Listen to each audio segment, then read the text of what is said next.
ঠিক আছে, আমরা পড়া শুরু করব। আমাদের চ্যাপ্টারের নাম হলো প্রাণীর বিভিন্নতা এবং শ্রেণীবিন্যাস, এবং এই লেকচারটা কিন্তু আমরা ইউটিউবেও আপলোড করব। এখানে যারা আমাদের পেইড ব্যাচের স্টুডেন্ট আছো তারা পরবর্তীতে কিন্তু ক্লাসটা দেখে নিতে পারো, আর যারা আজকে ক্লাসটা করছো তারা এটা ইউটিউবে পরবর্তীতে দেখতে পারবা।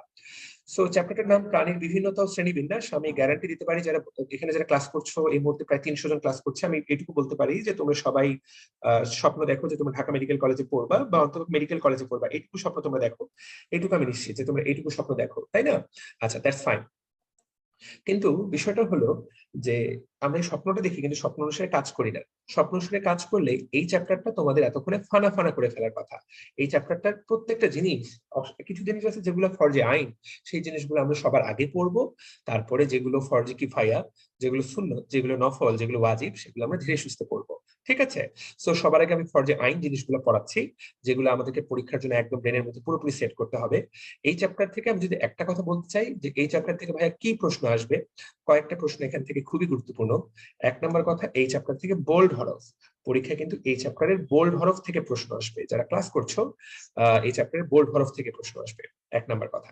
দুই নম্বর কথা কি, দুই নম্বর কথা হলো এই চ্যাপ্টারের বোল্ড হরফের পাশাপাশি এই চ্যাপ্টারের উদাহরণ থেকে প্রশ্ন আসবে। বেশ কিছু উদাহরণ আমাদেরকে মুখস্থ করতে হবে, উদাহরণ মুখস্থ করতে হবে। আর তিন নম্বর, আমাদের কিন্তু ভাইয়া বৈশিষ্ট্য, আমাদেরকে কিন্তু বৈশিষ্ট্য মুখস্থ করতে হবে। So these are the three things এই চ্যাপ্টার থেকে আমাদেরকে মাস্ট, কিছু বৈশিষ্ট্য, কিছু উদাহরণ এবং বোল্ড হরফ গুলো। সো কোথাও কিছু বোল্ড হরফে দেওয়া আছে, তুমি সেটা পড়লা না, সেটা কিন্তু মোটামুটি একটা তোমার জন্য বিপদের কারণ হয়ে দাঁড়াবে।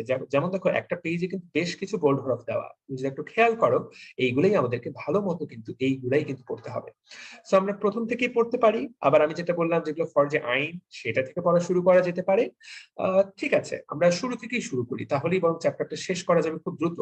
আবারও বলি, আমি যেই পেজে পড়াইলে এই চ্যাপ্টারটা আজকের মধ্যে পড়া শেষ করা যাবে, আমি সেই গতিতে পড়াবো। আমার যারা পেইড ব্যাচের স্টুডেন্ট আছো তারা তোমরা অবশ্যই অবশ্যই তোমরা যদি হ্যান্ড রেজ করো, সেটাতে আমি বুঝতে পারবো। আর যারা এমনি ক্লাস করছো, তারা যদি কমেন্টের মাধ্যমে জানাও, তাহলেও কিন্তু আমি বুঝতে পারবো। কথা পরিষ্কার? ঠিক আছে, ওকে ওকে ফাইন। একজন বলেছে আমি কিছুই পড়ি নাই। 22 ব্যাচের স্টুডেন্ট যদি এই চ্যাপ্টার না পড়ে, সে কিন্তু বিপদের মধ্যে আছে। হ্যাঁ, আর আটকে যাওয়ার কোনো কারণ নাই। আমি দেখতে পাচ্ছি যথেষ্ট স্মুথলি, এখানে যথেষ্ট স্মুথলি স্মুথলি চলছে এইখানে। ইয়েস, দৃষ্টি, তোমাকেই খুঁজতেছিলাম, বলো তো। ভাইয়া আপনি আমাকে ভুল বুঝতেছেন, এখানে অন্যজন কমেন্ট করছে আপনাকে, আমি শুধু আনসার দিছি যে ভালো না লাগলে ক্লাস না করলেই পারো, আজে বাজে কমেন্ট কেন করো। আমি আপনার পেড ব্যাচের স্টুডেন্ট ভাইয়া। এই কমেন্টটা মানে অন্যজন কমেন্ট করছিল, আরেকজনের, আপনি তাই তো? আমাকে বলছেন। হ্যাঁ ভাইয়া। ওকে, ঠিক আছে, তোমার সমস্যা নেই। কিন্তু এই যে না, ঠিক আছে, নামটা ভুল বলেছি, কিন্তু যে লোকটার বিরুদ্ধে, যার সম্পর্কে বলেছি কথাটা, আমি সত্যি বলেছি যে ও আসলে নিশ্চয়ই কোনো আহ ফেসবুকে এখন যুদ্ধ চলতেছে বিভিন্ন অনলাইন ব্যাচের মধ্যে, অনলাইন গ্রুপের মধ্যে, বিভিন্ন শিক্ষকের মধ্যে রেগুলার যুদ্ধ চলছে। সেই যুদ্ধের একটা অংশ হতে পারে, যদিও আমি সেই যুদ্ধে কখনোই কোনো যুদ্ধে অংশ নেই নাই এই জীবনে, বাট হতে পারে। যারা কখনো ডিএমসি ইউনিভার্সিটি ক্লাস করেনি তারা এই ধরনের কথা বলতে পারে। ঠিক আছে, সেগুলো আলাদা বিষয়। আমরা একদম শুরুতে দেখি, কি সুন্দর একটা ছবি দেওয়া আছে, তোমরা সবাই খেয়াল করো। এই ছবিটা থেকে অনেক কিছু জানার আছে। দেখো, প্রাণী বৈচিত্র্য, তুমি একটু খেয়াল করো।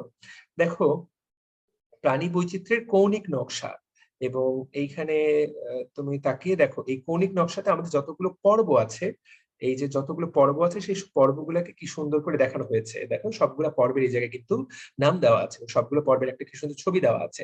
ছবিটার দিকে একবার দেখো। এবং এই চ্যাপ্টারে শুরুতেই স্পষ্ট করে আসলে বুঝিয়ে দেওয়া হচ্ছে, এই চ্যাপ্টার থেকে আসলে পর্বগুলো সম্পর্কে আমাদেরকে ক্লিয়ার কাট আইডিয়া নিতে হবে। তো সেটা তো আজকে আমরা নিবই। যারা চ্যাপ্টারটা কখনোই পড়ো নাই, তুমি যদি আমার কথা একটু মন দিয়ে শোনো, আমি গ্যারান্টি দিতে পারি এই চ্যাপ্টারের বেশিরভাগ তথ্যই তোমার পড়া হয়ে যাবে। তো চলো শুরু করা যাক। একদম প্রথম লাইন, যেটা থেকে ভর্তি পরীক্ষায় প্রশ্ন আসবে, গ্যারান্টি দিতে পারি। দেখো, পৃথিবীতে এই পর্যন্ত প্রাণী আছে কত ধরনের? দেখো, 15 লক্ষের বেশি প্রজাতি প্রাণী আছে। মানুষ একটা প্রজাতি, মানুষের এই প্রজাতিটা ছাড়াও পৃথিবীতে 15 লক্ষ আরো বেশি প্রাণী আছে। তো 15 লক্ষ কথাটা মনে রাখতে হবে। উদ্ভিদ কত ধরনের আছে? তুমি দেখো, উদ্ভিদ কিন্তু ভাই বেশি নাই, মাত্র 2,70,000। তাহলে পরীক্ষা যদি প্রশ্ন আসে উদ্ভিদের প্রজাতি বেশি নাকি প্রাণীর প্রজাতি বেশি, সবাই কিন্তু উত্তর করতে পারবা। এত নিম্নমানের প্রশ্ন কিন্তু আসে না।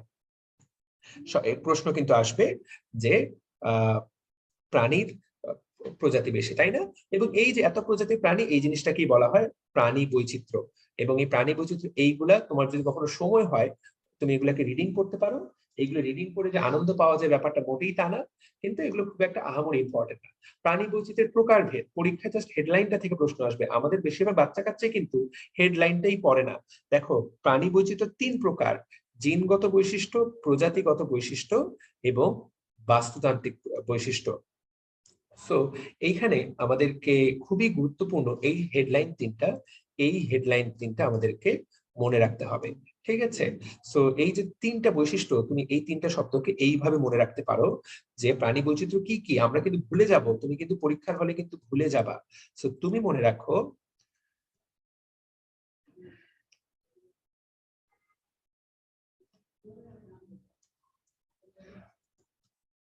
তুমি এইটা মনে রাখো, প্রজীব এই শব্দটা মনে রাখো, তাহলেই তো হয়ে গেল। একটা হলো প্রজাতিগত, একটা হলো জিনগত, আর একটা হলো বাস্তুতান্ত্রিক। প্রজীব শব্দটা লিখে রাখো, এই জীবনে আর কখনোই ভুল হবে না। যে প্রাণী বৈচিত্র্য কয় ধরনের, শোনো, আমাদেরকে মেডিকেল ভর্তি পরীক্ষা এমন একটা পরীক্ষা যেটা থেকে সহজতম প্রশ্ন আসবে, আবার কঠিন প্রশ্নও আসবে। এবং সহজ প্রশ্ন, এই প্রশ্নটা কিন্তু একটা সহজ প্রশ্ন, পরীক্ষায় প্রশ্ন আসলো নিচের কোনটা প্রাণী বৈচিত্র্যের প্রকারভেদ নয়, ওখানে জিনগত, প্রজাতিগত, বাস্তুতান্ত্রিকের সাথে আরেকটা শব্দ সেট করে দিল। তুমি যদি এই 3টা নাম ভালো করে খেয়াল না করো ছোট ভাইয়া, তুমি কিন্তু এটা কখনোই উত্তর করতে পারবা না। সো এই যে প্রাণী বৈচিত্র্যের প্রকারভেদ, আমি গ্যারান্টি দিতে পারি এইচএসসি পরীক্ষার জন্য এবং মেডিকেল ভর্তি পরীক্ষার জন্য এর চেয়ে ভালো প্রশ্ন আর হতে পারে না। দিস ইজ দ্য কোয়েশ্চেন, ওকে? এরপর জিনগত বৈশিষ্ট্য। ভাইরা আমার, এই জিনিস তোমার কখনোই লাগবে না পুরো এইচএসসি লাইফে, এই ব্যাখ্যা, এই বৈশিষ্ট্যের তোমার আসলে পড়ার দরকার নাই। আমি দেখো আর লিখে দিচ্ছি, আর মানে কি, তোমার যদি অনেক সময় থাকে তুমি এটা বোঝার জন্য একবার রিডিং পড়ে নিও, এগুলো থেকে প্রশ্ন আসবে না। প্রশ্ন আসবে শেষের প্যারা থেকে, গ্যারান্টিড প্রশ্ন আসবে। দেখো প্রাণীবিদ্যার জনক বলা হয় কাকে? এই মানুষটার নাম হলো অ্যারিস্টটল। খেয়াল করো, তিনি বেঁচে ছিলেন আজ থেকে 2300 বছর আগে।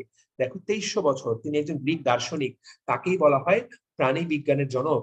এবং তুমি খেয়াল করো, তিনি কিন্তু মেরুদণ্ডী প্রাণীদের নাম দিয়েছিলেন অ্যানাইমা। নাইমা নামে আমাদের মেয়ে, কিন্তু নাইমা নামের বান্ধবী কিন্তু আমাদের সবাই আছে। দেখো তিনি কিন্তু মেরুদণ্ডী এবং অমেরুদণ্ডী প্রাণীদেরকে ইনাইমা এবং অ্যানাইমা নামে 2টা ভাগে ভাগ করেন। তাহলে মেরুদণ্ড মানে গ্রিক ভাষায় এই নাইমা মানেই হলো তোমার মেরুদণ্ড। তাহলে ইনাইমা মানে যে মেরুদণ্ড আছে, আর অ্যানাইমা, এক কথাটা যেখানেই পাবা মনে রাখবে অ্যা মানে হলো নাই, তার মানে যে মেরুদণ্ড নাই। তাহলে দেখো তো এই অ্যানাইমা এবং ইনাইমা ভাগে কে ভাগ করেছিলেন? তিনি কিন্তু এই গ্রিক দার্শনিক অ্যারিস্টটলই ভাগগুলা করেছিলেন। যদিও তার ভাগগুলা পরবর্তীতে বিজ্ঞানীরা সেগুলোকে বলেছেন যেগুলো ভুল, কিন্তু তারপরও শুরুর দিকে তিনি কিন্তু চিন্তা করেছিলেন যে এই ধরনের কাজ করা যায়। যাদের বইটা একটু পুরাতন, যেমন এখানে অনেকেরই আছে, এখানে কার কার বই একটু পুরাতন একটু আমাকে জানাও তো, যে কার কার বই একটু বেশ পুরাতন।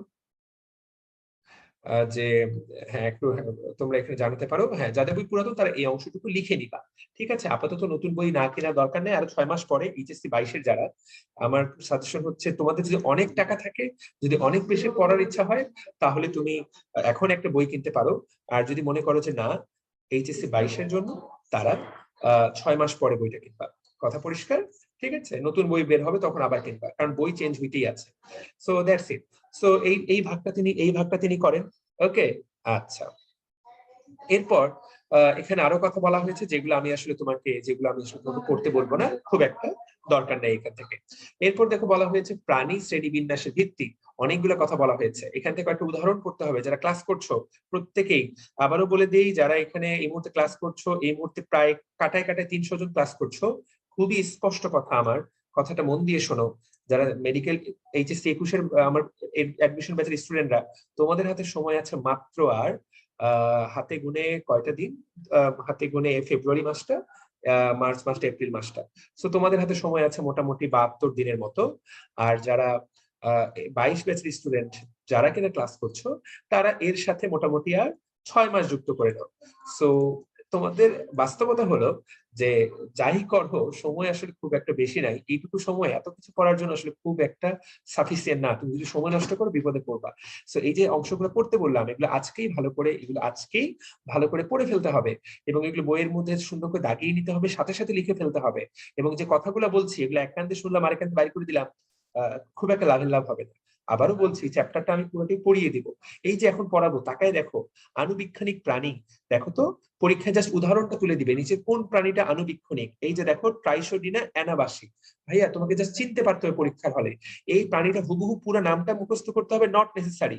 কিন্তু এই যে অ্যানাবাসিক কথাটা দেওয়া ছিল, বা এই যে অ্যানা কথাটুকু মনে রাখো, অ্যানা মানে আনুবীক্ষণিক। দেখো আনু অ্যানা, এইভাবে মনে রাখো, আনু অ্যানা। ঠিক আছে, তাহলেই তো হয়ে যায়। কি মনে রাখবো আমরা? আনু অ্যানা। ঠিক আছে, ওকে। এবার দেখো আমি একটু জিজ্ঞাসা করবো কিন্তু মনে রাখার উপায়টা আমি কিভাবে মনে রাখতে বলছি, দেখি কে বলতে পারে। ওকে, এইবার দেখো বৃহত্তর প্রাণী সেটা পরীক্ষায় আসবে না, আনুবীক্ষণিকটি সাধারণত আসে। ওকে, এইবার আমাদের প্রাণীগুলা, কিছু কিছু প্রাণী আছে যাদের শরীরে শুধুমাত্র কোষ থাকে, কিছু কিছু প্রাণী আছে যাদের শরীরে টিস্যু গঠন হয়, অনেকগুলো কোষ মিলে কি তৈরি করে? একটা টিস্যু তৈরি করে। কিছু কিছু প্রাণী আছে যেগুলোতে টিস্যুগুলো মিলে অঙ্গ তৈরি করে। আর আমাদের মতো উন্নত প্রাণী যেখানে মানুষ, সেখানে অঙ্গগুলো মিলিত হয়ে কি তৈরি করে? তন্ত্র তৈরি করে। এই কথাটুকু আমাদেরকে জানতে হবে। সো পরীক্ষায় তো যেগুলো উন্নত প্রাণী সেগুলো নিয়ে প্রশ্ন আসার সম্ভাবনা কম। পরীক্ষায় প্রশ্ন আসে হলো এই ধরনের, যে কোষীয় মাত্রার প্রাণী কোনটা? জাস্ট পরিফেরা, পৃথিবীর সরলতম প্রাণী। কখনো যদি প্রশ্ন করা হয়, তোমাকে কিন্তু প্রশ্ন করা হতে পারে সবচেয়ে সরলতম পর্বটার নাম কি? আমি এখানে চ্যাট অপশনে খুলে দিচ্ছি, সবাই একটু আমাকে লিখে জানাও যে সরলতম পর্বটার নাম কি। এটা কিন্তু মেডিকেল ভর্তি পরীক্ষা এসেছে 2012 সালে। সরলতম পর্বটা সবাই আমাকে কমেন্টে জানাও, সরলতম পর্ব কোনটি?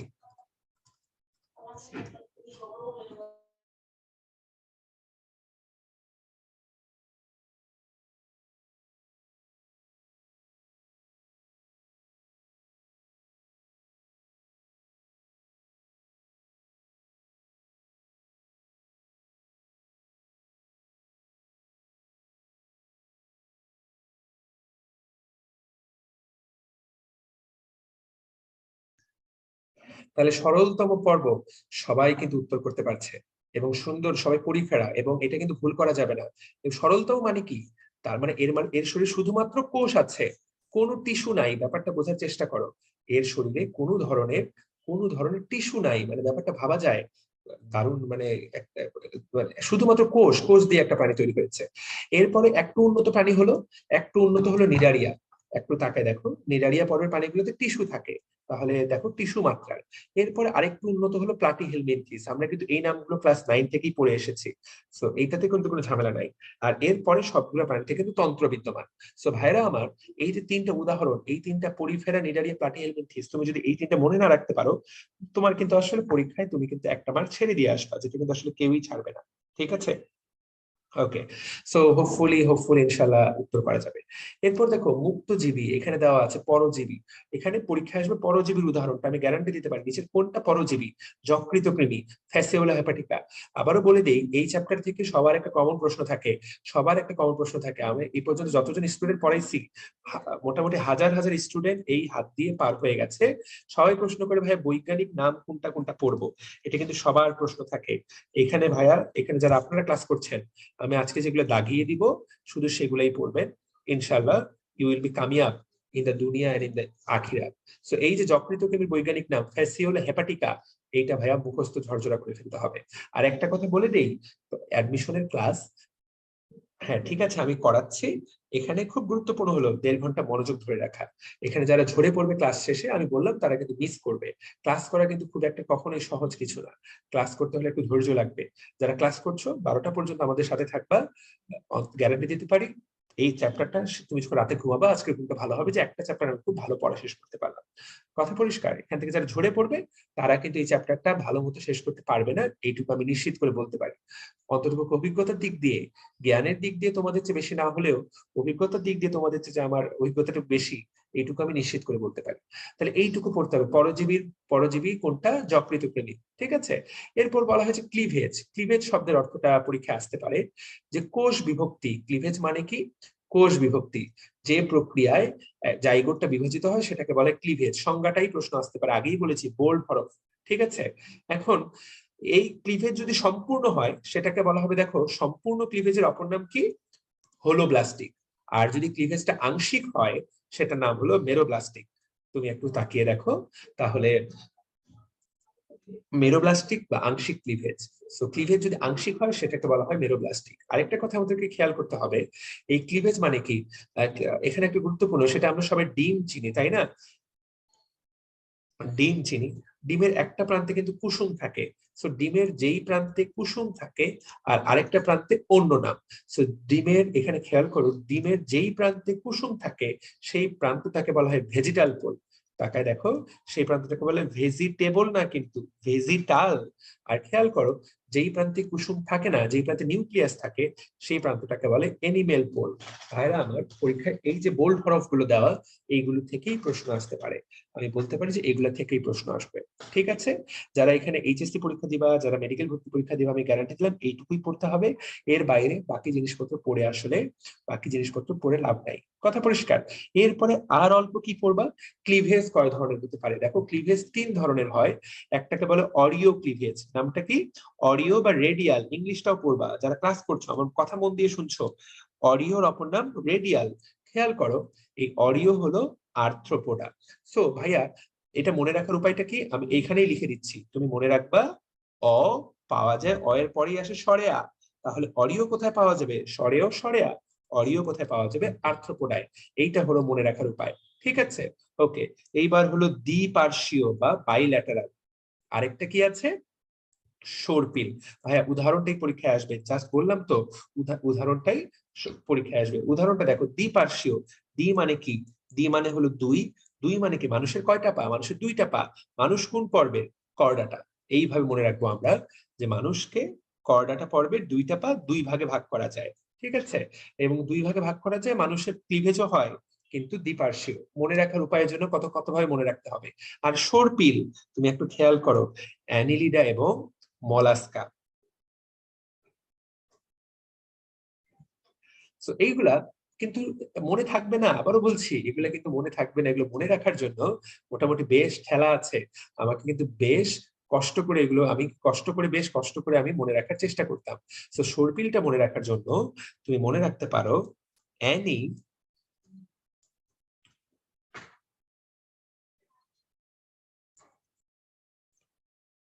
অ্যানি মলে, মল মানে শপিং মল, অ্যানি মলে সাপ দেখেছে।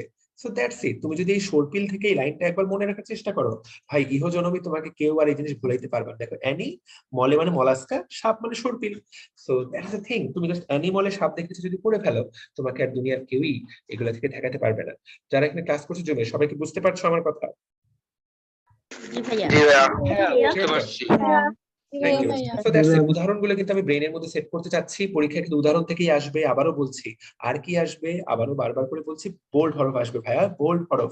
কোথাও বোল্ড হরফ আছে? তোফাইল ভাই দাগায় দেয় নাই, কোনো ভাইয়ে দাগায় দেয় নাই। তোমার দায়িত্ব হবে সেটা নিজ দায়িত্বে পড়ে ফেলা। এবার দেখো, ভ্রূণ স্তর। আমরা জানি সবাই, আমাদের ভ্রূণ স্তর কয়টা? আমাদের ভ্রূণ স্তর হলো 3টা, একটোডার্ম, মেসোডার্ম, এন্ডোডার্ম। সেই ভ্রূণ স্তরের ভিত্তিতে আমরা প্রাণীকে ভাগ করতে পারি। আমরা মানুষ তাহলে কয় স্তরী প্রাণী? মানুষ হলো ত্রিস্তরী প্রাণী বা ত্রিভ্রূণ স্তরী প্রাণী। কথা পরিষ্কার? আর মানুষ হলো, আর পৃথিবীতে একটা মাত্র পর্ব আছে, একটা মাত্র পর্ব, যে পর্বটা এত বিখ্যাত, সেই বিখ্যাত পর্বটার নাম হলো নিডারিয়া, যেটা হলো দ্বিস্তরী, দ্বিভ্রূণ স্তরী প্রাণী। এটা কিন্তু আমাদের একটু করে আবার লাগবে। আমরা কিন্তু এই দ্বিভ্রূণ স্তরী কথাটা আবার পড়বো। তাহলে ভ্রূণ স্তর জিনিসটা কি? আমাদের এই কথাগুলো আমরা সবাই জানি। ভ্রূণ স্তর, ভ্রূণ অবস্থায় যে কয়টা স্তর তৈরি হয় কোষগুলোর মধ্যে, সেটা কি বলে? ভ্রূণ স্তর। যে সকল প্রাণীতে 2টা স্তর তৈরি হয় তার নাম হলো নিডারিয়া। আর যে সকল প্রাণীতে 3টা স্তর তৈরি হয়, নিডারিয়ার বাইরে যতগুলো পর্ব আছে সবগুলাই কি? ত্রিভ্রূণ স্তরী। আমরা যাতে এই কথাটা সবাই মনে রাখি, পরীক্ষায় কিন্তু শুধুমাত্র এইটুকুই প্রশ্ন আসবে। আচ্ছা, এখন এখানে একটা জিনিস খেয়াল করো, বলা হয়েছে প্রথমে জাইগোট, জাইগোট থেকে তৈরি হয় কি? ব্লাস্টোমিয়ার। ব্লাস্টোমিয়ারের পর কি তৈরি হয়? মরুলা। তারপর কি তৈরি হয়? ব্লাস্টুলা। ব্লাস্টুলার পর কিন্তু গ্যাস্ট্রুলা। তুমি এখানে একটা খেয়াল করো, যারা এখানে ক্লাস করছো, এখানে একটা প্যারা দেওয়া আছে এবং এখানে একটা সিরিয়ালের কথা বলা হয়েছে, কোনটার পরে কোনটা ঘটে। দেখো, প্রথমে বলা হয়েছে যৌন প্রজননের ফলে তৈরি হয় জাইগোট, জাইগোটের পর হলো মরুলা, মরুলার পর গ্যাস্ট্রুলা, ব্লাস্টুলা, ব্লাস্টুলার পর গ্যাস্ট্রুলা। যেটা যারা আমাদের আগের স্টুডেন্ট তারা এই সূত্রটা জানো যে কিভাবে এটা মনে রাখতে হয়। প্রথমে হবে নিষেক, নিষেকের ফলে তোমার জাইগোট তৈরি হয়, নিষেকের ফলে কি তৈরি হয়? জাইগোট, জাইগোটের পর মরুলা, মরুলার পর ব্লাস্টুলা, ব্লাস্টুলার পর হলো গ্যাস্ট্রুলা। ভাইরা আমার, নিজাম বাড়ি গেল, এই কথাটা সবাই ব্রেনের মধ্যে সেট করো। এটা যদিও বুঝাই দেওয়া উচিত না, তারপরও অনেকেই আমার কথা একবারে বুঝবে না, সেই জন্য আমি সিরিয়ালটা এইভাবে লিখে দিলাম যাতে তুমি কোনোভাবেই ভুল না করো। দেখি, নিজাম বাড়ি গেল, সবাই আমাকে একটু কমেন্ট করো তো, এই যে গেল দিয়ে কি বুঝাচ্ছি আমি, সবাই আমাকে একটু চ্যাটে জানাও যে গেল দ্বারা আমি কি বুঝাচ্ছি। গেল বলতে কোন স্তরটার কথা বোঝানো হয়?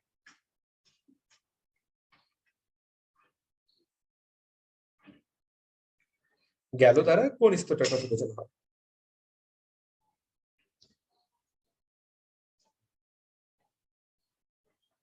ফ্যান্টাস্টিক, সবাই কমেন্ট করছে। এবং বানানটা ঠিক করতে হবে, গ্যাস্ট্রোলা বানানটা বাংলায় লিখলে বাংলায় লিখবা, আর ইংলিশে লিখলে গ্যাস্ট্রোলা বানানটা GA দিয়ে হবে। হ্যাঁ, আর গ্যাস্ট্রুলা অনেকেই বানান ভুল করছে, এগুলো কিন্তু তোমার HSC তে লিখতে হবে। আর যারা ভর্তি পরীক্ষায় আছো তারা বানান লিখবা না, বাট ঠিক বানানটা জেনে রাখা উচিত। সাবাস। So gastrula. সো নিজাম বাড়ি গেল, গেল গেল দিয়ে তার গ্যাস্ট্রুলা ব্রেনের মধ্যে পুরোপুরি সেট করবা ইনশাল্লাহ। এটা কিন্তু সিরিয়ালটা আসতে পারে যে ভাস্কুলার পরে কোন ধাপে তৈরি হয়, এখান থেকে আর এই পেজ থেকে আর কোনো প্রশ্ন আসবে না ইনশাল্লাহ। এখন দ্বিভ্রূণস্তরী প্রাণী আর ত্রিভ্রূণস্তরী প্রাণীগুলোর মধ্যে কি পার্থক্য, তার মধ্যে এখানে একজন প্রশ্ন করছে, সৌরভ জ্যোতির একটা প্রশ্ন আছে। হ্যাঁ বলো। ভাইয়া, এখানে ব্লাস্টোমিয়ার এটা ওই যে আপনার নিষেক জাইগোট তারপরে ব্লাস্টোমিয়ার হবে না? না না, ব্লাস্টোমিয়ার কোনো ধাপ না, ব্লাস্টোমিয়ার হলো কোষের স্তর। ও যে প্রশ্নটা করেছে এটা তোমাদের অনেকের মনে একটা প্রশ্ন হতে পারে যে ভাইয়া এখানে কিন্তু ব্লাস্টোমিয়ার নামে এখানে একটা ব্লাস্টোমিয়ার নামে এই জায়গায় একটা শব্দ দেওয়া আছে, কিন্তু ভাই এটা তো আপনি পড়াইলেন না। ভাইরা আমার, খেয়াল করো, এইখানে দেখো এই যে ফুটবলের মতো এই পুরা জিনিসটার নাম হলো ব্লাস্টুলা, কিন্তু এই যে কোষের স্তরটা, এই যে স্তরগুলা নাম হলো ব্লাস্টোমিয়ার। ব্লাস্টোমিয়ার কোনো দশা না, ব্লাস্টোমিয়ার হলো কোষের সারি। ও যে প্রশ্নটা করলো, প্রশ্নটা কিন্তু যথেষ্ট ভালো, বাকিরাও হয়তো প্রশ্ন করতা, কিন্তু এতজন তো প্রশ্ন করার সুযোগ নাই। তাহলে ব্লাস্টোমিয়ার কোনো দশা না, ব্লাস্টোমিয়ার হলো প্রত্যেকটা দশার কোষের সারির নাম। সো ব্লাস্টোমিয়ার কিন্তু প্রতিটা দশার মধ্যেই থাকে। কোষের যে সারিটা, সেই কোষের সারিটার নাম হলো ব্লাস্টোমিয়ার। কোষের সারিও না, ব্লাস্টোমিয়ার অ্যাকচুয়ালি কোষগুলা, ঠিক আছে? ব্লাস্টোমিয়ার আসলে কোষের সারি না, কোষের সারিটার নাম হলো ট্রফোব্লাস্ট। এই প্রত্যেকটা কোষের নাম এক একটা ব্লাস্টোমিয়ার। এবং মিয়ার কথাটা যেখানেই থাকবে, সবাই কেউ আমাকে বলো তো, মিয়ার মানে আসলে আমি কি বলি, মিয়ার মানে কি? ক্ষুদ্র উত্তর গোলাকার একক। ভাইয়া পরিফেরা তাহলে কি হবে? ইয়েস, মিয়ার কথাটা যেখানেই পাবা, মিয়ার শব্দের অর্থ হলো গোলাকার একক। সো ব্লাস্টোমিয়ার মানে কি? ছোট ছোট কোষ বা ছোট ছোট গোলাকার একক কোষ। সো ব্লাস্টোমিয়ার মানে হলো ক্ষুদ্রাকার গোলাকার একক। সো দ্যাটস ইট। তাহলে ব্লাস্টোমিয়ার আসলে কোষের সারিও না, আমি এটা বলতে ভুল করলাম, ব্লাস্টোমিয়ার হলো আসলে কোষ। কথা পরিষ্কার? সো ব্লাস্টোমিয়ার নামক কোষগুলা কিন্তু প্রত্যেকটা দশার মধ্যেই থাকে। ওই যে নিজাম বাড়ি গেল, এই যে মরুলা, ব্লাস্টোলা, গ্যাস্ট্রুলা, এদের কোষগুলোর নাম কি? এদের কোষগুলোর নাম ব্লাস্টোমিয়ার। হোপফুলি তোমার প্রশ্ন উত্তর পেয়েছো ছোট ভাই স্বরূপ। তাইফুর একটা প্রশ্ন করবে, তাইফুর বলো। হ্যাঁ, ওই জায়গা হচ্ছে নির্ডারিয়া হচ্ছে দ্বিস্তরী, আর হচ্ছে এরপর সবগুলো হচ্ছে ত্রিস্তরী। তো এবার পরিফেরা কি হবে? ও, পরিফেরা আসলে কোষ স্তরে ভাগী হয় না, সরলতম প্রাণী। ও ভালো একটা প্রশ্ন করছে। তারপরে পরিফেরা জিনিসটা কি? পরিফেরাকে আসলে এই কোষ স্তরের মধ্যে আনাই হয় না, পরিফেরার এই আলোচনাতে আসলে সেটা নাই। তো যেটা আলোচনাতে নাই সেটা আমরা আলোচনাতে টেনে আনবো না। তবে আরেকটা কথা আমি একটু বলে দিই, সেটা হলো যারা ভর্তি পরীক্ষার্থী তারা তো আপাতত পড়ালেখা নিয়ে দিন দুনিয়ার কোনো গবেষণা করবে না। আপাতত আমাদের লক্ষ্য হচ্ছে গবেষক না হয়ে, আপাতত আমাদের লক্ষ্য হবে যে আমরা আপাতত পরীক্ষায় চান্স পাবো, সারা জীবন অসংখ্য জ্ঞান আহরণ করা যাবে। আর যারা HSC 22 তারা অবশ্যই গবেষণা করতে পারো, গবেষণা তাদেরকে উৎসাহিত করবো। সেক্ষেত্রে জাস্ট আমরা প্রশ্ন করব, প্রশ্নের উত্তর না পেলে সাথে সাথে গুগল করে দেখে নিব। তবে HSC 22-21 জন্য তাদের জন্য গবেষণা করা এই মুহূর্তে মোটামুটি হারাম, তারা এই মুহূর্তে কোনো ধরনের গবেষণা করবে না। আচ্ছা, এখন এই যে পার্থক্যটা, যারা HSC যারা পরীক্ষা দিতে চাও মেডিকেলে, আমি গ্যারান্টি তাদেরকে বললাম ভাইয়া এই পার্থক্যটা মেডিকেল ভর্তি পরীক্ষার জন্য, এই পার্থক্যটা প্রচন্ডতম ইম্পর্টেন্ট, প্রচন্ডতম। এখান থেকে যদি প্রশ্ন সত্য মিথ্যা বানাতে চায়, ট্রু এন্ড ফলস, তাহলে এখান থেকে জাস্ট প্রশ্ন বানাই দিবে। কথা পরিষ্কার? এবং এটা তোমরা পারবা না এমন কিন্তু হবেই না। খেয়াল করতে হবে, যেগুলো দ্বিস্তরী প্রাণী তাদের দেহের ভিতরে একটা ফাঁকা জায়গা থাকে, আর যেটা ত্রিস্তরী প্রাণী তাদের দেহের ভিতরে কিন্তু ফাঁকা জায়গা থাকে, কিন্তু ফাঁকা জায়গাটার নামটা কিন্তু আলাদা। ত্রিস্তরী প্রাণীর ফাঁকা জায়গার নাম হলো সিলোম, আর এটার ফাঁকা জায়গার নাম হলো সিলেন্টেরন। যার অপর নাম গ্যাস্ট্রোভাস্কুলার গহ্বর। ভাইরা খেয়াল করো, দুই জায়গাতে সিল কথাটা আছে, সিল, সিল মানেই হলো গহ্বর। তুমি যদি কোথাও সিল কথাটা পাও, যারা কিনা এখানে দেখছো, তুমি যদি ভবিষ্যতে কোথাও সিল কথাটা পাও, মনে রাখবা সিল মানেই হলো গহ্বর। তাহলে সিলোম থাকে হলো তোমার ত্রিস্তরীতে, সিলেন্টারন থাকে হলো দ্বিস্তরীতে। এই নামটা কোনোভাবেই তুমি ভুল করবা না। ওকে, ঠিক আছে। এখন এই যে দ্বিস্তরী প্রাণীর বৈশিষ্ট্য, এটা আমরা কিন্তু নিডারিয়া পর্ব যখন পড়বো তখন কিন্তু আরো অনেক বেশি তুমি জানতে পারবা। তোমরা অলরেডি অনেকেই কিন্তু এই পর্বটা সম্পর্কে খুব ভালো করে পড়েছো, যে নিডারিয়া পর্বে কি থাকে, স্তর থাকে কয়টা, ছবিতেই দেখতে পাচ্ছ। ছবি নতুন করে আঁকার কিছু নাই। এই যে ছবিটার দিকে তাকাও, একটা সবুজ স্তর, আরেকটা কিন্তু কি স্তর, আরেকটা কিন্তু এখানে লাল স্তর, আর মাঝখানে জায়গাটা ফাঁকা। আর 3 স্তর বিশিষ্ট দেখো, একটা সবুজ স্তর, ভিতরে লাল স্তর, আর মাঝখানে কিন্তু আরেকটা কোষের স্তর, মানে 3 স্তর। নিডারিয়া পর্বে এই স্তরটা জায়গায় থাকে হলো একটা বিশেষ জিনিস, যার নাম হলো মেসোগ্লিয়া। মেসো শব্দের অর্থ হলো মাঝে, গ্লিয়া মানে হলো গ্লু, গ্লু মানে হলো আঠা। তাহলে মাঝে এটা আঠার মতো কাজ করে। আমাদের দুইটা, আমরা যখন দেওয়াল বানাই, রাজমিস্ত্রিরা যখন দেওয়াল বানায় তখন কি দেখতে পাই আমরা, সেখানে কিন্তু গ্লু ব্যবহার করা হয়, তাই না? সো মেসোগ্লিয়াতে একই রকম গ্লু ব্যবহার করা হয়। এটার নামই মেসোগ্লিয়া হলো একই রকম গ্লু। এটা কোথায় পাওয়া যায়? দ্বিস্তরী প্রাণীতে। তাহলে দেখো, মেসোগ্লিয়া নামক অকোষীয় স্তর। আমাদের ত্রিস্তরী প্রাণীতে তো 3টাই কোষ স্তর, এখানে কোনো মেসোগ্লিয়া থাকার দরকারই পড়ে না। এবং এখানে একটা শব্দ খেয়াল করো, নেমাটোসিস্ট। এটা আমরা হাইড্রা চ্যাপ্টারে আরো বেশি পড়বো, তোমাদের সবারই হাইড্রা চ্যাপ্টারটা পড়তেই হবে, তাই না? নেমাটোসিস্ট পাওয়া যায় দ্বিস্তরী প্রাণীতে, এখানে কিন্তু নেমাটোসিস্ট পাওয়া যায় না। আর এখানে একটা দশা দেখো, পলিপ আর মেডুসা দশা। সবাই আশা করি দেখতে পাচ্ছ, যদিও স্ক্রিনটা একটু ছোট, তারপরে সবার তো বই আছে, বইয়ে তো দেখতেই পাচ্ছ পলিপ দশা আর মেডুসা দশা। সো পলিপ আর মেডুসা এই দশাগুলো কিন্তু শুধুমাত্র দ্বিস্তরী প্রাণীর জন্য প্রযোজ্য, আমাদের জন্য কিন্তু এই ধরনের কোনো দশা প্রযোজ্য না। ঠিক আছে? What does it mean by polyp দশা, what does it mean by medusa দশা? ভাইয়া তো তোমরা প্রশ্ন করতে পারবে পলিপ আর মেডুসা কি জিনিস। শুধুমাত্র জানিয়ে রাখি, কখন কোন নলেজ কিভাবে কাজে লাগবে তুমি জানো না। মনে রাখতে হবে, পলিপটা হলো, মেডুসাটা হলো চলনশীল, মানে মেডুসা দশাটা সাঁতার কাটতে পারে, চলাচল করতে পারে। আর পলিপ দশাটা হলো নরন অক্ষম, মানে এটা কিন্তু নড়াচড়া চলাচল করতে পারবে না। তো এই দশাটার নাম হলো পলিপ, আর মেডুসা দশা হলো চলনশীল। তোমরা অনেকেই জানো যে আমাদের নাকে পলিপ হয়, তোমরা অনেকে শুনবা যে নাকের মাংস বেড়ে গেলে সেটাকে আমরা বলি নাকের পলিপ। সো এই পলিপ অ্যাকচুয়ালি সেই পলিপ। পলিপ বলতে বোঝানো হয়, ধরো এটা একটা ডাল, এই জায়গায় কোনো কিছু যদি এইরকম ভাবে ঝুলে থাকে, এটাকে বলা হয় পলিপ অবস্থা। সো আমাদের নাকে মাংস যদি এভাবে বেড়ে যায়, সেটাকে আমরা বলি পলিপ। এটা কিন্তু কোথাও, এটা কিন্তু ফিক্সড একটা জায়গায়, এটা কিন্তু ফিক্স থাকে, এটা কিন্তু নড়াচড়া করতে পারে না, সেই জন্য এটাকে বলা হয় পলিপ। সো হাইড্রাগুলোরও জীবনে কিন্তু এইরকম একটা পলিপ দশা থাকে এবং একটা মেডুসা দশা থাকে। তাহলে এই যে পেজটা খেয়াল করো, এই পেজ থেকে আমি মাত্র পড়ালাম 5 থেকে 6টা লাইন, আর এই বক্সটা, এটাও তুমি যদি না পারো তাহলে কিন্তু ব্যাপারটা তোমার কিন্তু মেডিকেলে পড়া কিন্তু এতটা সহজ কথা না। আবারও বলছি, সাফল্য পাওয়া মোটেই সহজ না, এবং সাফল্য পাওয়ার নিজেকে যোগ্য করতে হবে, এই জিনিসগুলো পড়ে পড়ে হ্যাবজ করতে হবে। আমি গ্যারান্টি দিতে পারি, তুমি এখানে যে ক্লাসটা এখন মনোযোগ দিয়ে করছো না, বাংলাদেশে এই ক্লাস অনেকেই করার জন্য মনে করো ওর কাছে সামর্থ্য নাই করার, ও করতে পারছে না, কিন্তু ওর মধ্যে ইচ্ছা শক্তি প্রবল আছে, একা পড়ে পড়ে এই জিনিসগুলোর উপরে মাস্টার হয়ে যায়, এবং এরাই কিন্তু পরবর্তীতে মেডিকেল কলেজে চান্স পায়। তুমি আজকে, তোমাকে আমি ক্লাস করাচ্ছি, তোমাকে আমি ধরে ধরে পড়াচ্ছি, আমি গ্যারান্টি দিতে পারি এখানে এই মুহূর্তে 310 জন ক্লাস করছো, তোমরা এই মুহূর্তে প্রিভিলেজড, তোমরা বাংলাদেশের অন্যতম প্রিভিলেজ স্টুডেন্ট, তোমাদেরকে ধরে ধরে এটা পড়াচ্ছি। এরপরেও তুমি যদি না পারো, ধরে নিবা তুমি হলা একটা চরম দায়িত্বহীন ছেলে। তুমি যদি এরপরও এই জিনিসটা ভালো করে না পড়ো, আমি তোমাকে স্পষ্ট করে বললাম, এরপর এত কিছু ধরে পড়ানোর পরও তুমি যদি পরীক্ষা হলে এগুলো না পারো, বুঝবা যে তোমাকে দিয়ে জীবনে এই দুনিয়াতে খুব ভালো কিছু হবে না। ভালো কিছু হবে কাকে দিয়ে? যে এগুলো একা একা পড়ে, অনেক পরিশ্রম করে এগুলো পড়ছে। আর তুমি তো একটা প্রিভিলেজ, তোমার কাজ হবে এগুলো পড়ে ওদের চেয়ে ভালো করার চেষ্টা করা, কারণ তুমি এই সময় আরো অন্য কিছু করার চেষ্টা করবা। তো আবারও বলছি, পরিশ্রম পরিশ্রম পরিশ্রম। যারা প্রতিদিন গাফিলতি করছো, আমি গ্যারান্টি দিলাম তুমি সাফল্য পাবা না। যারা প্রত্যেকদিন গাফিলতি করছো, গাফিলতি করা মানেই সাফল্য থেকে জাস্ট দূরে চলে যাওয়া। তোমাদের এই সময়ের এই জিনিসটাই, অনেস্টি এবং লেগে থাকা সবচেয়ে গুরুত্বপূর্ণ। আবারও বলছি, তোফায়েল ভাইয়া কাউকেই বাঁচাতে পারবে না, পৃথিবীর কোনো ভাইয়াই তোমাদের জন্য পরীক্ষার হলে পরীক্ষা দিয়ে আসতে পারবে না। ভাইয়ার কাজ শুধু পড়িয়ে দেওয়া, কিন্তু পরীক্ষার হলে ছাইয়া ছাইয়া ড্যান্সটা তোমাকেই করতে হবে, কোনো ভাইয়াই এই কাজটা করতে পারবে না। এইবার প্রতিসাম্য, খুব স্পষ্ট করে বলে দেই, প্রতিসাম্য থেকে জাস্ট 5টা শব্দ করতে হবে। সবাই এটা এইচএসসি 21, 22, 23, 24 দুনিয়ার সব সময় এইটুকু পড়লেই পড়া শেষ। গোলীয় প্রতিসাম্যগুলোর উদাহরণ কি কি? উদাহরণগুলোতে যেখানে তুমি উদাহরণগুলো দেখবা সব জায়গায় মোটামুটি ও কথাটা দেওয়া আছে। দেখো ভলভক্স, দেখো ও এর ছড়াছড়ি ভলভক্স, তারপর দেখো রেডিও লারিয়া, তারপরে দেখো গ্লোবাটোর, তারপর দেখো হেলিও জোয়া।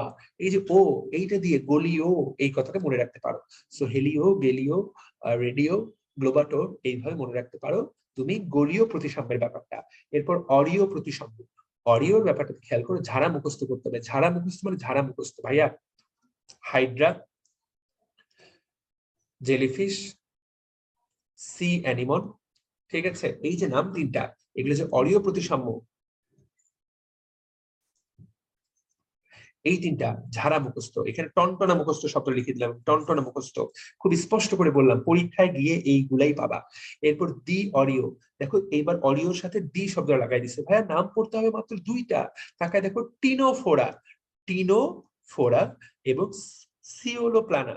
পরীক্ষায় এই যে তুমি দেখতে পাবা, সেখানে ডি কথাটা দেওয়া আছে। ডি মানে মনে রাখবে দুই, দুই মনে রাখবা। দুই মানে কি মনে রাখবা? দুই মানে মনে রাখবা 2টা সি, 2 দিয়ে কি পাবা? সিওপ্লানা এবং টিনোফোরা। দেখো সি দিয়ে কিন্তু বেশি জিনিসপত্র নাই, তোমাকে কিন্তু এই কথাটাই পড়তে হবে। দেখতে পাচ্ছ? তাহলে দি অরিও হলো 2টা সি। এবার দি পার্সিও, এটা আমি মুখস্থ করে কিছু আছে? মানুষকে ভাগ করলে 2 ভাগে ভাগ করা যাবে, প্রজাপতিকে 2 ভাগে ভাগ করা যাবে, ব্যাংককে 2 ভাগে ভাগ করা যাবে। এটাকে তো মুখস্থ করার কিছু নেই। এগুলোকে বলে দ্বি পার্শ্বীয় প্রতিসম, যেগুলোকে মাঝ বরাবর ভাগ করা যাবে। মনে করো আমি একটা এখন কম্পিউটারে ক্লাস নিচ্ছি, এই কম্পিউটারটাও কিন্তু দ্বি অরীয় প্রতিসম। তুমি যে মোবাইলটা ক্লাস করছো সেটাও কিন্তু দ্বি অরীয় প্রতিসম। সেটাকে মাঝ বরাবর ভাগ করলে যে 2টা পাশ তৈরি হবে, সেই 2টা পাশ কিন্তু হুবহু একই রকম। এই ধরনের হুবহু একই রকম যারা হয় তাদেরকে বলে দ্বি অরীয় প্রতিসম। এইবার অপ্রতিসাম্য, এইটা পরীক্ষায় আসবে। অ্যাসিমেট্রিক্যাল কোনগুলা? শামুক এবং স্পঞ্জ। ভাইয়া এইগুলা তো আমি তোমাকে স্পষ্ট করে বললাম যে স্পঞ্জ এবং শামুক অপ্রতিসাম্য, এটা তোমাকে মনে তো রাখতে হবে। আমি তো বলে দিলাম যে এটা থেকে পরীক্ষায় আসবে, এইটুকু তো তোমাকে মনে রাখতে হবে।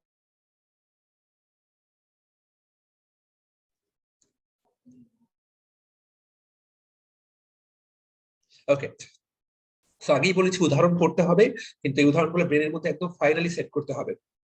ঠিক আছে? ওকে, এবার খণ্ডকায়ন। দেখো তোমরা সবাই কেঁচো দেখেছো, কেঁচো দেখো নাই এমন কেউ নাই।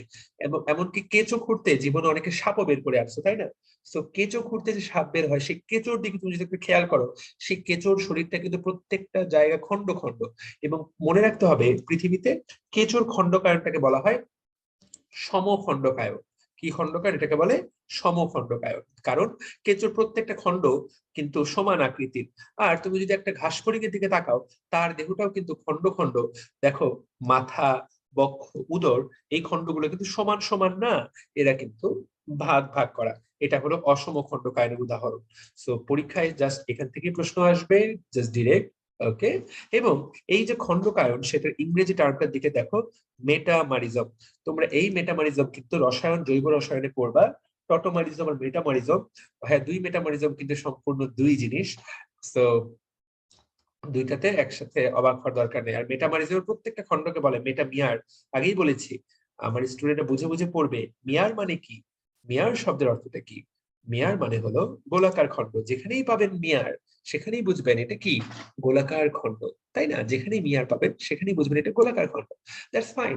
এইবার দেখো তো, এই লাইনটা প্রশ্ন আসবে। দেখো, অঞ্চলায়ন বা ট্যাগমাটাইজেশন পাওয়া যায় কোথায়? আর্থ্রোপোডা। একটা মাত্র শব্দ। এইচএসসির পড়া আর ভর্তি পরীক্ষার পড়া অনেক আলাদা। ভর্তি পরীক্ষার পড়া অনেক সহজ, কেউ যদি টেকনিকটা বুঝতে পারে। জাস্ট হেডলাইন পড়লেই হয়। ট্যাগ অঞ্চলায়ন পাওয়া যায় কোথায়? উত্তর হলো আর্থ্রোপোডা। আর্থ্রোপোডা মানে কি? দুনিয়াতে যত পতঙ্গ আছে, পোকা মাকড়, সব জায়গাতে কিন্তু এই অঞ্চলায়নটা তুমি পাবা। রাইট? ইনশাল্লাহ। ঠিক আছে, এইবার তুমি দেখো উপাঙ্গ, এখানে বোল্ড হরফ, আবারও বলছি। দেখো আর্থ্রোপোডাতে থাকে হলো অ্যান্টেনা এবং স্টাইল। আমরা যখন ঘাসফড়িং করবো তখন তো এগুলো জানবাই। এইখানে খেয়াল করো, মলাস্কাতে থাকে পোডিয়া। পরীক্ষা এটি প্রশ্ন আসবে, পোডিয়া পাওয়া যায় কোথায়? উত্তর হলো মলাস্কা। এই তো না। এইবার প্রান্তিকতা, এগুলো আমরা পড়বো না, এইটা আমরা অবশ্যই পড়বো। সবাই একটু তাকিয়ে দেখো, টার্মটার দিকে তাকায় দেখো। ডরসাল এন্ড, দেহের উপরের দিকের তল। ভাইরা আমার দেখো, উপরের দিকের তলের নাম ডরসাল। নিচের দিকের তলের নাম ভেন্ট্রাল, পাশের দিকের তলের নাম ল্যাটারাল। এই টার্মগুলিতে পরীক্ষায় আসবে। সো দেখো, নিচের দিক হলো ভেন্ট্রাল, উপরের দিক হলো ডরসাল। এইটুকু কথা আমাদেরকে তো কষ্ট করে মনে রাখতে হবে। তোমার যদি মনে না থাকে তাহলে তুমি কিন্তু ছবি এঁকে নিতে পারো। এইভাবে ছবি এঁকে নিবে, উপরে ডি নিচে ভি, ভি মানে ভেন্ট্রাল, উপরে হলো ডরসাল। কিন্তু এই যে এন, এইটুকু মনে রাখতে হবে। তো আশা করি সবাই ক্লিয়ার কাট বুঝতে পারছো। এবার তল, তোমাদের রিভিউ নিবে একটু পরে যে কেমন কিছু বুঝতে পারছো কিনা। তার আগে এই তল থেকে এগুলো আপাতত আমি এগুলা পড়তে বলবো না। এগুলো আহামরি ইম্পর্টেন্ট না। খুবই ইম্পর্টেন্ট জায়গায় চলে এসেছে, যেগুলো থেকে রেগুলার পরীক্ষা প্রশ্ন আসে।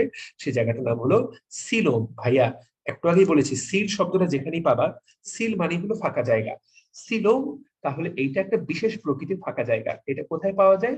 ত্রিস্তরী প্রাণীগুলোতে পাওয়া যায়, আমরা আগেই জেনেছি। এখন এই পরীক্ষা প্রশ্ন আসতে পারে সিলোমের জন্ম হয় কোন কোষ স্তর থেকে? মনে রাখতে হবে মেসোডার্ম থেকে। তাহলে একটা প্রশ্ন উত্তর হয়ে গেল। এখান থেকে 5টা প্রশ্ন আসতে পারে, একটা পড়াই দিলাম। সিলোমের আবরণটার নাম কি? পেরিটোনিয়াম। 2টা প্রশ্ন উত্তর হয়ে গেল। 3 নম্বর প্রশ্ন হবে, যাদের শরীরে সিলোম থাকে তাদেরকে কি বলে?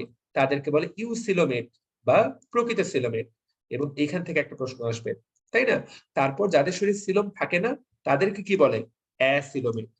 আরেকটা প্রশ্ন আসে, যাদের শরীরে সিলোম থাকে না কিন্তু এরকম একটা গহ্বর থাকে, সিলোম থাকে না কিন্তু একটা বড় গহ্বর থাকে, সেটাকে কি বলে? তাকে বলে অপ্রকৃত সিলোমেট। তাহলে এই যে কথাগুলো বললাম, 5টা কথা, এই 5টা কথা থেকেই প্রশ্ন আসবে। তো এই 5টা কথার ভিতরে কিছু কথা আছে, যেমন যাদের শরীরে সিলোম থাকে না, অ্যাসিলোমেট, আমি গ্যারান্টি দিতে পারি এগুলি পরীক্ষা অলরেডি বহুবার প্রশ্ন আসছে। Porifera, Cnidaria, Platyhelminthes. আমাদের পর্ব নাম্বার 1, 2, 3। আমাদের মোট পর্ব কয়টা দেখি, কেউ উত্তর করো তো। আমি চ্যাট ওপেন করে দিচ্ছি, কে বলতে পারে পরীক্ষা যদি কখনো প্রশ্ন আসে জীব প্রাণী জগতের মোট পর্ব কয়টা? দেখি সবাই আমাকে কমেন্টে জানাও, পর্ব কয়টা?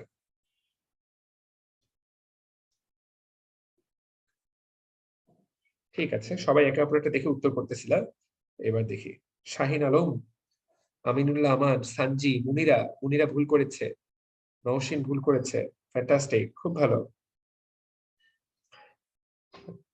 জাকিয়া জারিনের ঠিক আছে, শাপলার ঠিক আছে, নাজিবা হোসেন সানজিদা ভুল করেছো, জান্নাতুল ফেরদৌস পুনম, আহাদুর শফি ভুল করেছে, শাহেদা আক্তার ভুল করেছে। আমি প্রশ্ন করেছি, খুব ট্রিকি প্রশ্ন, এত সুন্দর প্রশ্ন বেশিরভাগ বাচ্চা কাচ্চা কিন্তু পারবে না। ফ্যান্টাস্টিক, ঠিক আছে, থ্যাংক ইউ সো মাচ। অনেকেই যারা উত্তর করছো, আমাদের প্রাণী জগতে পর্ব কয়টা? পর্ব 33টা। যারা উত্তর করছো 9টা, তারা ভুল উত্তর করছো। আমি যদি প্রশ্ন করতাম যে মেজর পর্ব কয়টা, প্রধান পর্ব কয়টা, তাহলে উত্তর হইতো ভাই 9টা। কিন্তু আমি প্রশ্ন করছি প্রাণী জগতের পর্ব কয়টা। প্রাণী জগতের পর্ব উত্তর করে ভাইয়া থাকলে, প্রাণী জগতের পর্ব থাকলে উত্তর করতে হবে 33টা পর্ব। দেখো, ভেরি গুড, সবাই উত্তর ঠিকঠাক উত্তর করেছো। এবং চ্যাটটা বন্ধ করে দেওয়ার পর অনেকেই উত্তর করা কমে গেছে। সো দেখে দেখে উত্তর না করে জেনে জেনে উত্তর করার চেষ্টা করতে হবে। Fantastic, thank you. প্রাণী জগতের তাহলে পর্ব কয়টা? প্রাণী জগতের পর্ব হলো 33টা পর্ব। কথা পরিষ্কার? এখন এই 33টা পর্বের মধ্যে মেজর পর্ব কয়টা? মেজর যদি বলে প্রধান পর্ব কয়টা? প্রধান পর্ব 9টা। এবং এই প্রধান পর্বের প্রথম 3টা নাম হলো পরিফেরা, নিডারিয়া, প্লাটিহেলমিনথিস। ঠিক আছে, এরা কি তাহলে অ্যাসিলোমেট। এছাড়া এদের সাথে কে আছে? টিনোফোরা। এদের সাথে কে আছে? এদের সাথে আছে টিনোফোরা। এই 4টা নাম আমাদেরকে মুখস্থ করার কিছু নাই। পর্ব নাম্বার 1, 2, 3। আর পর্ব নাম্বার যে 4, সেটা ভর্তি পরীক্ষায় বহুবার প্রশ্ন আসছে। পর্ব নাম্বার 4, যেটা নামটি নেমাটোডা, সেটা হলো অপ্রকৃত সিলোমেট। পরীক্ষায় কিন্তু এভাবে প্রশ্নটা আসতে পারে। 2015 বা 2015 সালে প্রশ্ন আসছিল, নিচের কোনটা ভ্রান্ত সিলোম? ভ্রান্ত মানে মিথ্যা। উত্তর একটাই, আবারও বলি, পরীক্ষা নেমাটোডা থেকে বহুবার প্রশ্ন আসবে। আমার প্রত্যেকটা স্টুডেন্টকে আমি বলছি, নিচের কোনটা ভ্রান্ত সিলোম? উত্তর হলো নেমাটোডা। ভাইরা আমার, ইহা এত বেশি গুরুত্বপূর্ণ, তুমি জানো না? তোমার জীবনের সবচেয়ে গুরুত্বপূর্ণ প্রশ্নগুলোর একটা। ঠিক আছে, বাকি নাম 2টা, এই যে নাম 2টা দেওয়া আছে, রোটিফেরা আর কাইনোরাইজা, পড়লে পড়বো, না পড়লে নাই। আর বাকি, তাহলে পর্ব নাম্বার 4 চলে গেল কোথায়? পর্ব নাম্বার 4 চলে গেল এই জায়গায়। তাহলে পর্ব নাম্বার 5, 6, 7, 8, 9 এরা কিন্তু সবাই পুরোপুরি ইউসিলোমেট। তাহলে এরা কিন্তু সবাই ইউসিলোমেট। পর্ব নাম্বার 5 থেকে 9 এটা যদি আমরা মনে রাখার চেষ্টা করি, ঠিক আছে? তোমাদের যারা পুরাতন বই পড়ো, যাদের অতীতের বই, তাদের বইয়ে কিন্তু সিলোমের গুরুত্ব দেওয়া নাই। যদিও এখনো তোমাকে সিলোমের গুরুত্ব পড়তে হবে, সেটা খুব একটা নেসেসারি না, কিন্তু কিছু কিছু প্রাণীতে, যেমন নরম দেহ বিশিষ্ট প্রাণী যার অপর নাম হলো অ্যানিলিড, এই অ্যানিলিডে এটা হাইড্রোস্ট্যাটিক কঙ্কাল হিসেবে কাজ করে। কি হিসেবে কাজ করে? এটা হাইড্রোস্ট্যাটিক কঙ্কাল হিসেবে কাজ করে। পরীক্ষাটা যাদের যাদের বইটা একদম পুরাতন না, জাস্ট 1 বছর 3 মাস আগের বই, তাদের বইও কিন্তু এই তথ্যটা নাই। সবাই তথ্যটা আলাদা করে বইয়ের মধ্যে লিখে নিবা, আর যাদের বই আছে তারা তো আলাদা করে পড়বা। কথাটা কি পরিষ্কার কিনা আমার? ওকে, এবার তাহলে এটা পড়াই দিলাম। সংবহন তন্ত্র থেকে আমরা তেমন কিছুই পড়বো না। সংবহন তন্ত্র থেকে কয়েকটা কথা গুরুত্বপূর্ণ, যে সংবহন তন্ত্র কয় ধরনের হতে পারে সেটা আমরা জানবো। বদ্ধ রক্ত সংবহন তন্ত্র কয় ধরনের হতে পারে, বদ্ধ এবং মুক্ত, সেটা ভবিষ্যতে পড়বা। তার চেয়ে এখানে একটা অত্যন্ত গুরুত্বপূর্ণ লাইন যারা মুখস্থ করতে হবে, পরিফেরাতে নালীতন্ত্র থাকে আর একাইনোডার্মাতে থাকে পানি সংবহন তন্ত্র। এই তথ্যটা ভাইয়া, এই তথ্যটা আজকের দিনের অন্যতম গুরুত্বপূর্ণ। আমার এডিশনে নাই মনে হয়, একজন কমেন্ট করেছে।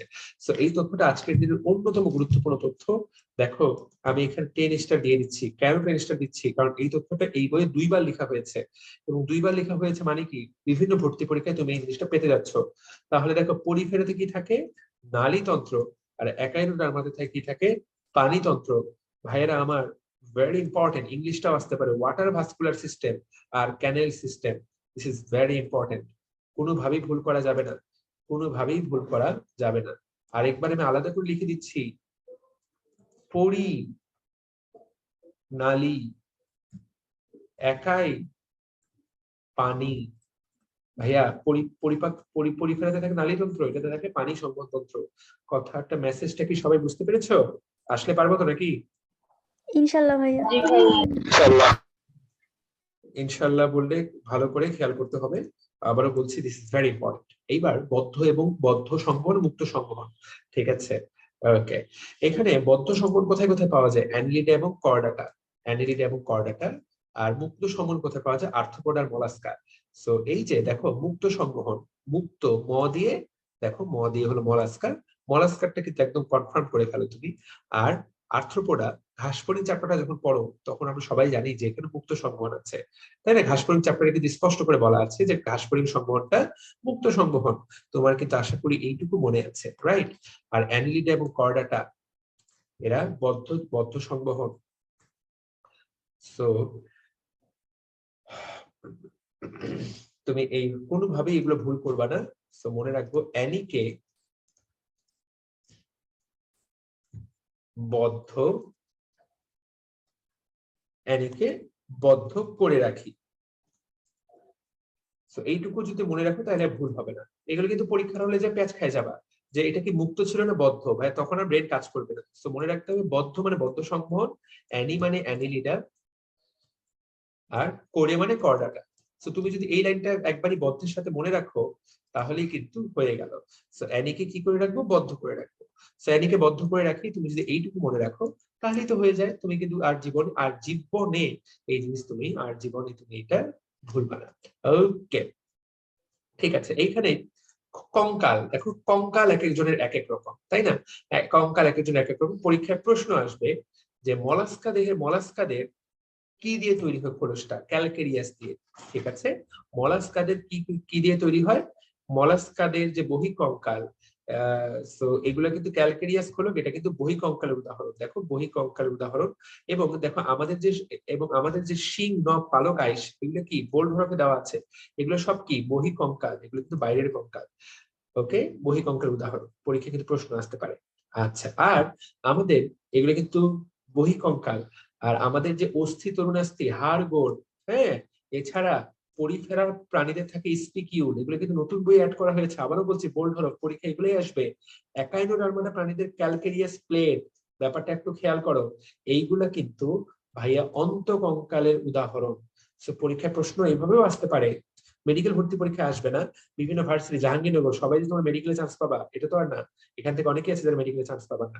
সো এখানে অনেকেই যারা ক্লাস করছো জাহাঙ্গীরনগরের পরীক্ষায় আসবে, নিচের কোনটা বহিঃকঙ্কালের উদাহরণ, নিচের কোনটা অন্তঃকঙ্কালের উদাহরণ, এই ধরনের প্রশ্ন আসবে। স্পিকিউল, ক্যালকেরিয়াস প্লেট, অস্থি তরুণাস্থি, এগুলো সব অন্তঃকঙ্কাল। আর কাইটিনাস প্লেট, ক্যালকেরিয়াস ফলক, শিং নখ পালক আইস, এগুলো বহিঃকঙ্কাল। কোনটা বহিঃকঙ্কাল যেটা বাইরে থাকে, কোনটা অন্তঃকঙ্কাল যেটা ভেতরে থাকে। ভাইয়া অত্যন্ত ছোট্ট জিনিস, বাট অত্যন্ত অত্যন্ত অত্যন্ত গুরুত্বপূর্ণ। দেখো আমরা কিন্তু এখনো পর্বগুলোতে ঢুকিই নাই, কিন্তু এগুলো এত বেশি গুরুত্বপূর্ণ। এই জিনিসগুলোতে বেশিরভাগ জায়গাতে কিন্তু এই জিনিসগুলো ওভারলুক করে যাওয়া হয়। পর্বে ঢুকলে প্রত্যেকটা পর্বে আমরা 3 মিনিট করে সময় দিব, পর্ব পড়া শেষ হয়ে যাবে। কিন্তু এই জায়গাটাতে গুরুত্ব দেওয়াটা খুবই গুরুত্বপূর্ণ। সামনের এইগুলো থেকেই কিন্তু ইদানিং প্রায়ই প্রশ্ন হচ্ছে। তো তুমি এই অংশটুকু আমি তোমাদেরকে ভালো করে খেয়াল করাতে চাচ্ছি। ফাইন। এইবার দেখো এখানে স্বরূপ তুমি ক্লাস শেষে প্রশ্ন করো, এখন আর না। এবার হলো নটোকর্ড, প্রশ্নটা লিখে রাখো। নটোকর্ড কাকে বলে? খুবই গুরুত্বপূর্ণ কথা, সবাইকে একটা কথা একটু মনোযোগ দিয়ে জানতে হবে। এই নটোকর্ড থাকে যাদের থাকে তাদেরকে বলে কর্ডেট। যেমন মানুষ কিন্তু একটা কর্ডাটা, আর যারা নটোকর্ড থাকে না তাদেরকে বলে কিন্তু নন কর্ডেট।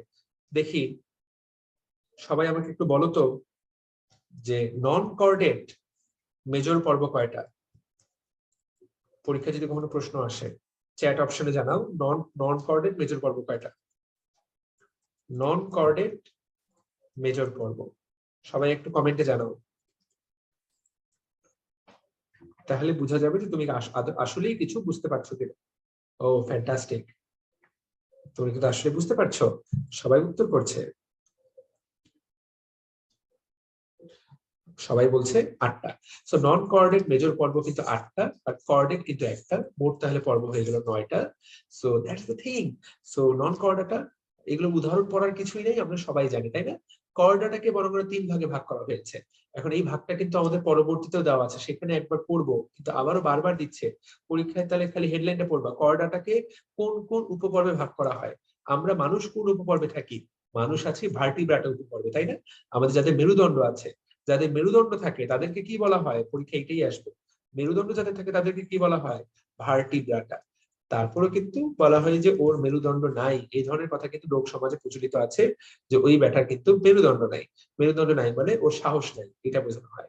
এছাড়া ইউরোকর্ডাটা, সেফালোকর্ডাটা, এদের কিন্তু শুধুমাত্র কর্ডা, এদের কিন্তু নটোকর্ড থাকে, কিন্তু এদের কিন্তু মেরুদণ্ড থাকে না।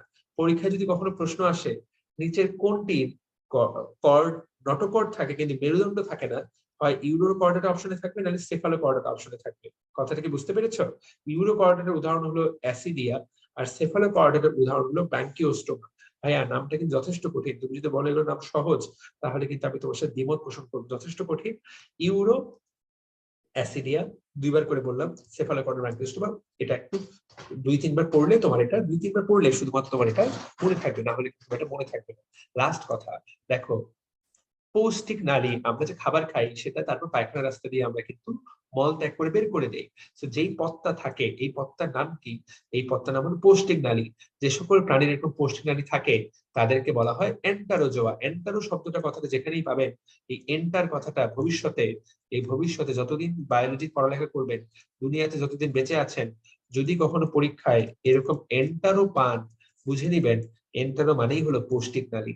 ভবিষ্যতে যেখানেই এন্টারো পাবেন, এন্টার মানেই ধরে নেবেন পৌষ্টিক নালী বা এই রিলেটেড কথা বলা হচ্ছে। ঠিক আছে? সো তাহলে এন্টারোজোয়া মানে যাদের যে সকল প্রাণীর পৌষ্টিক নালী থাকে তাদেরকে বলবে এন্টারোজোয়া, আর যাদের থাকে না তাদেরকে আমরা বলবো প্যারাজোয়া। এরা খাবার খাইতে মেলা প্যারা পায়, এই জন্য এদের নাম প্যারাজোয়া। পরিফেরা পরের প্রাণীগুলো হলো প্যারাজোয়া, এই হলো নামটা। সো দ্যাটস ইট, উদাহরণের খেলা। এই চ্যাপ্টারটাই হলো উদাহরণের খেলা। আমি তোমাকে কিন্তু আবারও বলছি, যা পড়ালাম this is one of the finest things. এইগুলা কেউ যদি আমার কথা মনোযোগ দিয়ে শোনে এবং আজকের ক্লাসটা শেষ করে সে কালকে সকালবেলা ঘুম থেকে উঠে এই চ্যাপ্টারটা টানা 2 ঘন্টা পড়ে, এই চ্যাপ্টার পরীক্ষার আগে তাকে না পড়ে গেলেও সে কিন্তু উত্তর করতে পারবে। এবার প্রাণী জগতের শ্রেণীবিন্যাস, সেখান থেকে 2টা লাইন পড়াটা খরচ। 1 নম্বর লাইন হচ্ছে যে 5 রাজ্য শ্রেণীবিন্যাস, এটা কে প্রবর্তন করেন? বিজ্ঞানী হুইটেকার। এনার নামটা মনে রাখতে হবে।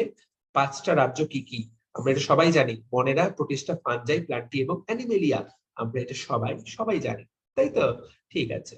এবার শ্রেণীবিন্যাসের নীতি, এইগুলা কোনোটাই পড়ার দরকার নাই, এগুলা পড়ে লাভ নাই। শুধু এইটুকু পড়তে হবে যে শ্রেণীবিন্যাসে মোট ধাপ কয়টা।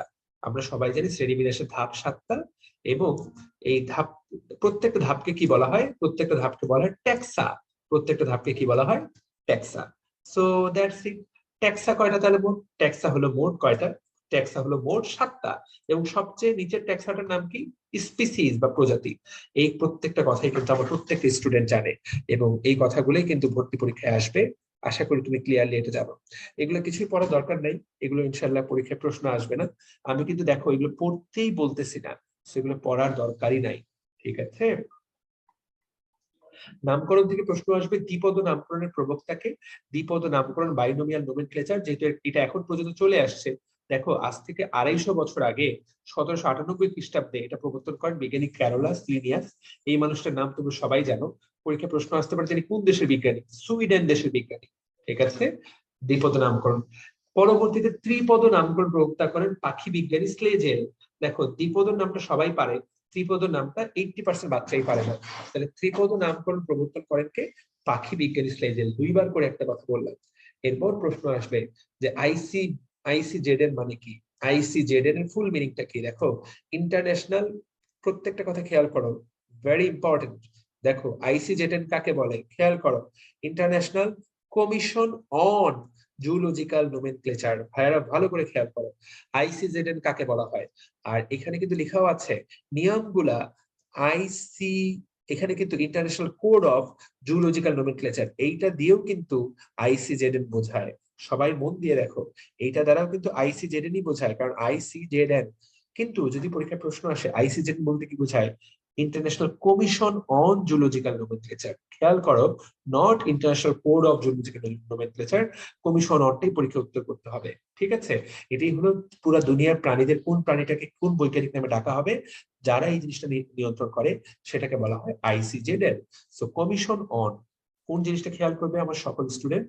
তারা খেয়াল করবে আইসিজেডএন। হোপফুলি সবাই এটা খেয়াল করছো। আর এখানে 4টা কথা পড়বো, দ্বিপদ নামকরণ থেকে কয়টা কথা পড়বো? 4টা কথা। এক নাম্বার কথা যে নাম, সবাই একটু বলো তো যে দ্বিপদ নামকরণে দেখি তোমাদের কতটুকু আইডিয়া আছে। দ্বিপদ নামকরণের যে ভাষা, কোন ভাষায় দ্বিপদ নামকরণ করা হয়? সবাই একটু কমেন্ট করে জানাও তো দেখি। সবাই আমাকে একটু জানাও কোন ভাষায় দ্বিপদ নামকরণ করা হয়। ইয়েস, অলরেডি কিন্তু বেশ কয়েকটা উত্তর দিচ্ছে, তার মানে জানার তো কমতি আছেই। ওয়াও।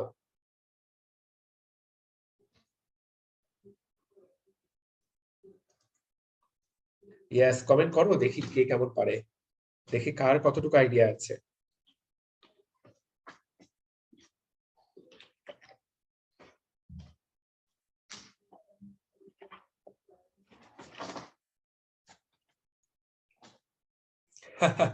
ঠিক আছে। এখানে যত রকম কথা, তত রকম কমেন্ট জুমে দেখতে পাচ্ছি। আর ফেসবুকে তো একটা শিয়াল হুক্কা করছে, বাকি সবগুলো হুক্কা। একজন ল্যাটিন বলছে, তো দুনিয়ার আর কেউ ল্যাটিনের বাইরে যাচ্ছে না। সো মনে রাখতে হবে, পরীক্ষায় কিন্তু এই প্রশ্নটাই আসবে, দ্বিপদ নামকরণের ভাষা হবে ভাইয়া ল্যাটিন। কথা 100% পরিষ্কার।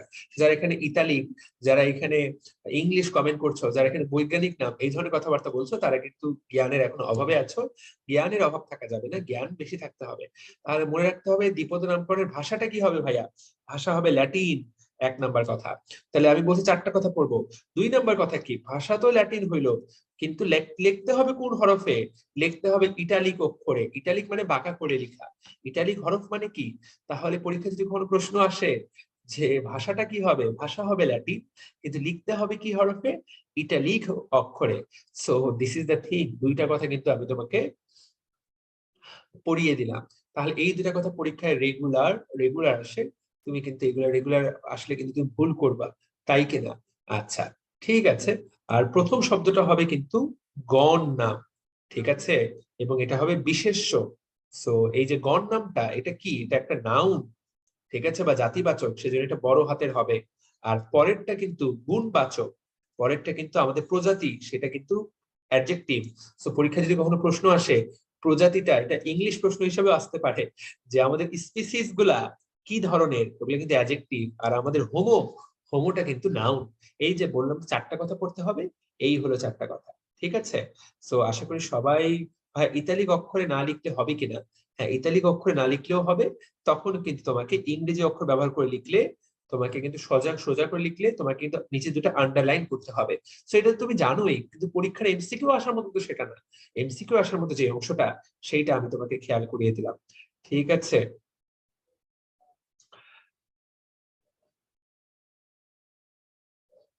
ও, ইসলাম হাসিবুল বলেছে যে ভাইয়া সবাই সবাই নাকি এটা জানতো। না, সবাই এটা জানতো না। তুমি যদি আমাকে বলো যে এটা সবাই জানতো, ভাষা হবে ল্যাটিন, তুমি যদি বলো যে ভাই আমি আত্মহত্যা করব তারপরে বিশ্বাস করেন, আমি বিশ্বাস করবো না। কারণ এইখানে আমার জুমে এখানে কমেন্ট করছে মোটামুটি 20 জন, 20 জনের মধ্যে 10 জনই ভুল করেছে। 10 জনই বইয়ের মধ্যে ইটালিক দেখে ইটালিক লিখে দিছে বোল্ড হরফে, আবার কয়েকজন লিখছে ইংলিশে লেখা হয়। সো ভুল তো পোলাপান করবেই, কারণ এটাই তোমাদের ভুল করার বয়স, তাই না? ঠিক আছে, এগুলো আর কিচ্ছু পড়ার দরকার নেই, এগুলো কোনোটাই আমি তোমাকে পড়তে বলবো না। এগুলো যদি কারো সময় থেকে রিডিং করে নিবা, মেডিকেল ভর্তি পরীক্ষা, এইচএসসি পরীক্ষা, কোনো কিছুর জন্য এগুলো পড়তে হবে না।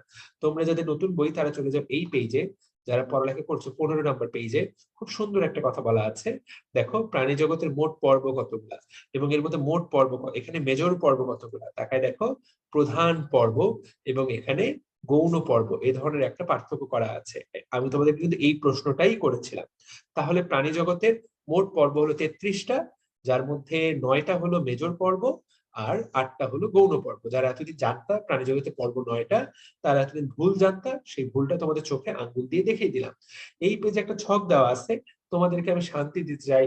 এই পেজের দিকে তুমি যদি শুধুমাত্র জানার জন্য পড়তে চাও, গল্প করার জন্য, মজা নেওয়ার জন্য পড়তে চাও, তাহলে পড়তে পারো। তাহলে এই পেজ থেকে ইহজন্মে কোনো প্রশ্ন আসেনি, ভবিষ্যতে আসবে না, এটা না পড়লেও চলবে, প্যারা খাওয়ার মোটেই দরকার নেই। এখান থেকে কোনো প্রশ্ন আসার কোনো কারণ নেই। এইগুলা তো তোমার পড়ার দরকারই নেই, প্রশ্নই আসে না, এগুলো হুদাই জাস্ট টাইমটা নষ্ট করা। কথাটা ক্লিয়ার?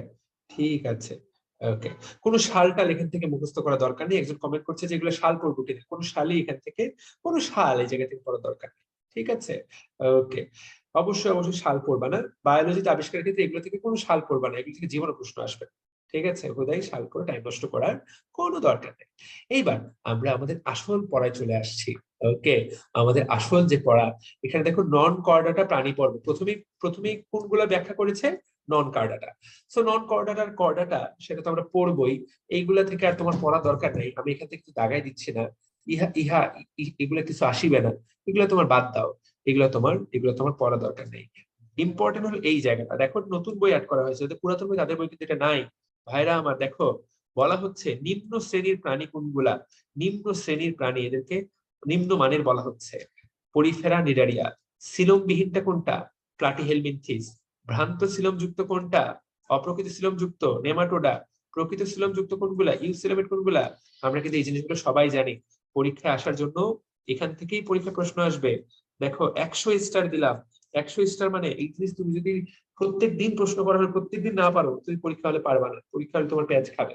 তো এই জিনিস এমন ভাবে পারতে হবে, যখনই জিজ্ঞাসা করবে কেউ তখনই তোমাকে পারতে হবে। That's the thing, that's how you should approach this page. তো এটা কিন্তু আমরা অলরেডি পড়েছি। এইবার এতক্ষণ পরে গিয়ে 1 ঘন্টা ক্লাস দেওয়ার পর গিয়ে মূলত সবাই এই চ্যাপ্টারে যে জিনিসগুলো পড়ায় সেটা হলো পর্বের নাম। সবাই কিন্তু এই পর্বের নামগুলো সবার আগে পড়ায়, তাই না? এবং তোমরা জীবনে কিছু পড়ো আর না পড়ো, পর্বের নাম, পর্বের বৈশিষ্ট্য জীবনে কখনো না কখনো অবশ্যই পড়ছো। তো আমি আজকে উল্টা পথে হাঁটবো। আমি সবার আগে পেছনের দিকে যে অংশগুলা বিভিন্ন জায়গায় তোমাকে পড়ানো হয় না, আমি আগে সেই অংশটা পড়াবো, তারপরে যে 8টা পর্বের নাম ঘাটাঘাট 20 মিনিটে তোমাদেরকে আমি পড়িয়ে দিব। কারণ আবারও বলছি যে সামনের এবং পেছনের অংশটা হলো এই চ্যাপ্টারের সবচেয়ে অবহেলিত অংশ। বেশিরভাগ বাচ্চাই শুধু পর্ব পড়ে চলে যায়, কিন্তু পরীক্ষায় যদি পর্ব থেকে প্রশ্ন না আসে সে পিও ধরা খেয়ে যায়। এবং এই চ্যাপ্টারটা কিন্তু অনেকেই ভয় পায়।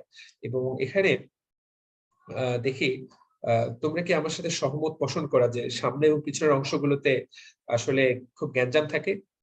জেসমিন শিপু, তোমার কি মনে হয়?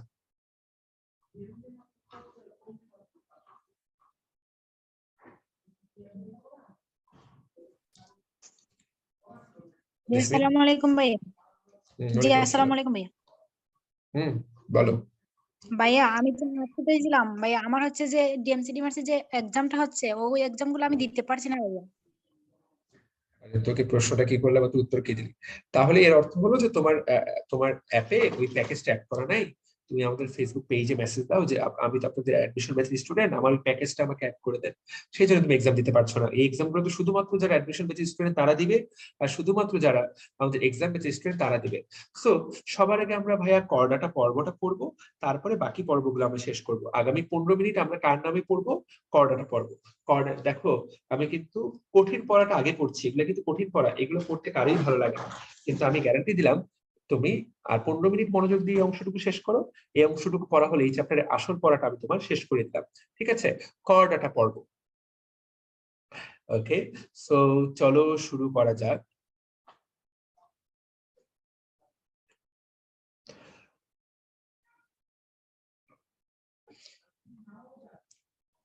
চলো, যাদের পুরাতন বই তাদের বই বেশ কিছু তথ্য দেওয়া নেই, এবং এই তথ্যগুলো যে পড়তে হবে তা না। তারপরও খেয়াল করো, ক্যামব্রিয়ান বলে একটা কলেজ আছে, এখানে ক্যামব্রিয়ান কলেজের দু একজন স্টুডেন্ট থাকতেও পারো। ক্যামব্রিয়ান এই যে সালটা, এই সময় ক্যামব্রিয়ান সময় পৃথিবীতে শুধুমাত্র অমেরুদণ্ডী অমেরুদণ্ডী প্রাণীর বসবাস ছিল। সেই সময় প্রথম যে কর্ডাটা পর্বের প্রাণীটা জন্ম নেয়, সেই কর্ডাটা পর্বের প্রাণীটার নাম হলো ইউরোকর্ডাটা, ইউরোকর্ডেট। তাহলে পরীক্ষা যদি কখনো প্রশ্ন আসে আদি কর্ডেট কোনটা, সবচেয়ে আদিতম কর্ডেট কোনটা, ইউরোকর্ডেট। জাহাঙ্গীরনগর বিশ্ববিদ্যালয়ের জন্য এই লাইনটা শুধু মুখস্থ করবা। এই যে দেখো, নামটা কি, এই যে মাইলো ড্যাশ ড্যাশ ড্যাশ, তুমি এই মাইলোটুকু মনে রাখবা। এই মাইলো হলো পৃথিবীর আদিতম কর্ডেট। এরপর আমরা আজকে বলা হচ্ছে আজকে যে মানুষ টানুষ আসছে, গরু ছাগল হাঁস মুরগি সবাই এই মাইলো কর্ডেট থেকে আসছে। এবং এটা এত আগের ঘটনা, তুমি আসলে এত বেশি আগের ঘটনা, এটা আসলে আমরা মানুষের ব্রেন এই জিনিসটা কল্পনাও করতে আসলে পারবে না। বুঝতে পারলাম? এত কিছু তোমার তোমার আমার জানা দরকার নেই, শুধু এইটুকু বুঝতে হবে যে কর্ডাটা হলো একটা পর্ব। একটা পর্বকে আরো 3টে উপপর্বে ভাগ করা হয়েছে, ইউরোকর্ডাটা, সেফালোকর্ডাটা আর ভার্টিব্রাটা। আমরা মানুষেরা কোন পর্বে? আমরা কোন উপপর্বে? ভার্টিব্রাটা উপপর্বে। এবং মনে রাখতে হবে এই উপপর্ব গুলাকে আমরা আবার কিসে ভাগ করি? খেয়াল করো, উপপর্বকে আমরা শ্রেণীতে ভাগ করি। উপপর্বকে ভাগ করা হয় শ্রেণীতে। কিন্তু এইখানে দেখো, ক্লাস মানে হলো শ্রেণী। দেখো, ক্লাস মানে শ্রেণী, ক্লাস মানে শ্রেণী। কিন্তু এই ভার্টিব্রাটা উপপর্বটাকে আবার 2টা অধিশ্রেণীতে সুপার ক্লাসে ভাগ করা হচ্ছে। সুপার ক্লাস, একটা হলো সাইক্লোস্টোমাটা। এগুলো সবার কাছে কঠিন লাগে, কিন্তু কঠিন লাগলেও একবার বুঝলে পড়াটা হয়ে যাবে, একবার বুঝতে হবে শুধু কষ্ট করে। সাইক্লোস্টোমাটা, আরেকটাকে বলা হয় ন্যাথোস্টোমাটা। ভাইরা আমার, সেটাই আমি এখন তোমাদেরকে পড়াবো। এটা পড়ানোর জন্যই আমি সবার আগে পিছনে আসলাম। সো দেখো, মানুষ কোনটাতে আছে? মানুষ আছে এই ভার্টিব্রাটাতে। ভার্টিব্রাটাকে 2 ভাগে ভাগ করা হয়, সাইক্লোস্টোমাটা, ন্যাথোস্টোমাটা। স্টোমাটা কথাটা মানে কি? দেখো, দুটারই শেষে কি দেওয়া? দুটারই শেষে দেওয়া স্টোমাটা। স্টোমাটা মানে কি? স্টোমাটা মানে হলো, স্টোমাটা মানে হলো মুখ। ঠিক আছে, ওকে। সাইক্লোস্টোমাটা মানে কি? যার মুখটা সাইকল বা গোলাকার। আর ন্যাথোস্টোমাটা মানে কি? ন্যাথোস শব্দের অর্থ যাদের চোয়াল থাকে, ন্যাথোস মানে হলো চোয়াল। তাহলে যাদের মুখ গোল তাদেরকে বলবো আমরা সাইক্লোস্টোমাটা, যাদের চোয়াল থাকে তাদেরকে আমরা বলবো ন্যাথোস্টোমাটা। সো এই হলো সাইক্লোস্টোমাটা, আর এই হলো ন্যাথোস্টোমাটা। কাকে ভাগ করা হচ্ছে এই ভাগটা? যাদের মেরুদণ্ড আছে। তাহলে ভার্টিব্রাটাকে 2 ভাগে ভাগ করা হয়। আশা করি আজকের পর এই শব্দটা খেয়াল করতে পারবা। এখন সাইক্লোস্টোমাটাকে পরবর্তীতে আমরা 2টা শ্রেণীতে ভাগ করব, ন্যাথোস্টোমাটাকে ভাগ করব 7টা শ্রেণীতে। তাহলে ভার্টিব্রাটাতে মোট শ্রেণী কয়টা? উত্তর হলো 9টা। এর মধ্যে মানুষ হলো একটা। দেখো, পৃথিবীতে এত প্রাণী, তার মধ্যে মানুষ হলো একটা ম্যামেলিয়া। বাকি শ্রেণীগুলোর নাম কি? দেখো, এভিস মানে পাখি, রেপটেলিয়া মানে সরীসৃপ, অ্যামফিবিয়া মানে উভচর, সার্কোপটেরিজি, অ্যাক্টিনোপটেরিজি, কন্ডিকটিস এগুলো হলো মাছের শ্রেণী। তাহলে এই যে আমরা বলি মাছ, পাখি, উভচর, সরীসৃপ, মানুষ, আমরাই কিন্তু। ঠিক আছে, ওকে। তো আমরা কিন্তু এই ন্যাথোস্টোমাটার। তোমাকে কেউ যদি প্রশ্ন করে যে মানুষ কোন সুপার ক্লাসের অংশ, মানুষ কোন ফাইলামের অংশ, মানুষ কোন সাব ফাইলামের অংশ, তুমি আশা করি উত্তর করতে পারবা ইনশাআল্লাহ। এই অংশটুকু কিন্তু বেশ কঠিন। সবাই কি স্টোমাটা মানে বলতে পারবা? সবাই কি বুঝতে পেরেছো? জি জি ভাইয়া। জি ভাইয়া। Sure sure, okay fine. Sure, খুবই ভালো যে তুমি এটা বুঝতে পেরেছো। এইবার আমরা একটু যদি খেয়াল করার চেষ্টা করি, এগুলা থেকে আমি কিন্তু আর কিছু পড়তে বলছি না, এখান থেকে শুধু একটা করে লাইন পড়বা। এবার দেখো প্রথমে নাম দেওয়া আছে কি, ইউরোকর্ডাটা। ইউরোকর্ডাটাকে জাস্ট দুইটা লাইন পড়বা। দেখো ইউরোকর্ডাটার অপর নাম সাগর ফোয়ারা, সি স্কোয়ার্ড। ঠিক আছে, একটা লাইন শিখে ফেললা। এবার 2 নাম্বার লাইনের কি পড়বো ভাইয়া? এগুলা থেকে তো অনেক কথা লেখা আছে ভাইয়া, এগুলাকে সব পড়বো কিনা? হ্যাঁ, না, তুমি শুধুমাত্র এখান থেকে পড়বা যে ইউরোকর্ডাটার অপর নাম হলো টিউনিকেটা। ঠিক আছে, ইউরোকর্ডাটাকে আমরা কি হিসেবে নাম দিই? টিউনিকেটা। কারণ কি, ইউরোকর্ডাটার গায়ের আবরণের নাম হলো টিউনিক। ইউরোকর্ডাটার প্রাণীর আবরণের নাম হলো টিউনিক। কেন এই টিউনিকটা কি দিয়ে তৈরি হয়? উদ্ভিদের মতো সেলুলোজ দিয়ে। এটাকে বলা হয় প্রাণীজ সেলুলোজ। ঠিক আছে, এটা সেলুলোজের মতো দেখতে, এবং এই আবরণটাতে থাকে হলো টিউনিসিন। তাহলে দেখো তো কয়টা শব্দ তোমাকে পড়তে হবে। ইউরোকর্ডাটার অপর নাম সাগর ফোয়ারা, এটার গায়ে যে আবরণটা থাকে তার নাম টিউনিক, যেটা তৈরি হয় টিউনিসিন নামক পদার্থ দিয়ে, যেটার অপর নাম প্রাণীজ সেলুলোজ। সেজন্য এদের অপর নাম টিউনিকেটা। তুমি যদি এই কয়েকটা কথা এখান থেকে মনে রাখো, পরীক্ষায় তোমার এই অংশটা পুরোপুরি ইনশাল্লাহ পুরোপুরি ক্লিয়ার হয়ে যাবে। ঠিক আছে, ইনশাল্লাহ। আর কিছু এইখান থেকে তোমাকে কিছু পড়তে হবে না। বৈশিষ্ট্যের মধ্যে এই যে টিউনিকটা পড়বা, এদের দেহের আবরণটার নাম কি? এদের দেহের আবরণটার নাম হলো টিউনিক। তুমি শুধুমাত্র এই কথাটা পড়বা, ওকে? আর কিছু পড়বা না। যারা ক্লাস করছো এই অংশটুকু খেয়াল করলেই হবে, অল্প একটু পড়া, ওকে? আর 3-4টা শব্দ পড়বা। রিভার্স পেরিস্টালসিস, হেডলাইন শুধু বোল্ড লাইনটা, প্রতিপ রূপান্তর। আর এদের লার্ভা দশার নাম কি? লার্ভা দশার নাম টেডপোল। দেখো তো লার্ভাটার একটা নাম থাকে, ব্যাঙের লার্ভার নাম হলো ব্যাঙাচি, এটার নাম কি? টেডপোল লার্ভা। দেখো বোল্ড হরফে শুধুমাত্র বোল্ড হরফটা পড়বা, পরীক্ষায় উত্তর করতে পারবা। নিঃসন্দেহে কয়েকটা কথা পড়ো, এমসিকিউ চোখ বন্ধ করে কমন আসবে, আমি গ্যারান্টি দিলাম। এরপর হলো দেখো, এই ইউরোকর্ডাটাকে আরো কয়েকটা ভাগে ভাগ করছে ভাইয়া, এগুলো কিভাবে পড়বো? এগুলো পড়লে তো মরেই যাব।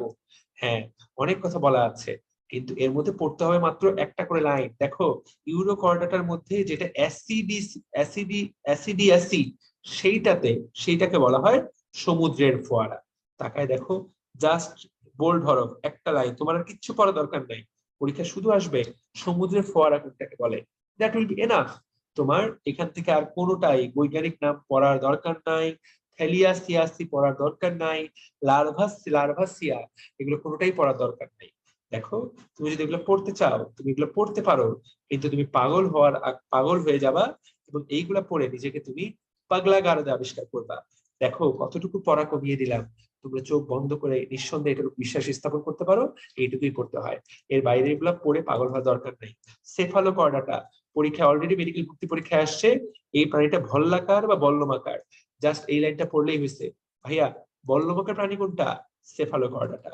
এই যে একটা লাইন পড়বা, এরপর আর দুনিয়ার কোনো লাইন এখান থেকে তোমার পড়ার দরকার নাই। একটা লাইন, পুরো প্যারা থেকে একটা লাইন। আর কোন প্রাণীতে মায়োটোম নামক পেশি থাকে? কোন প্রাণীতে ওরাল হুড থাকে? উত্তর হবে সেফালোকর্ডাটা। That's it. এই তো।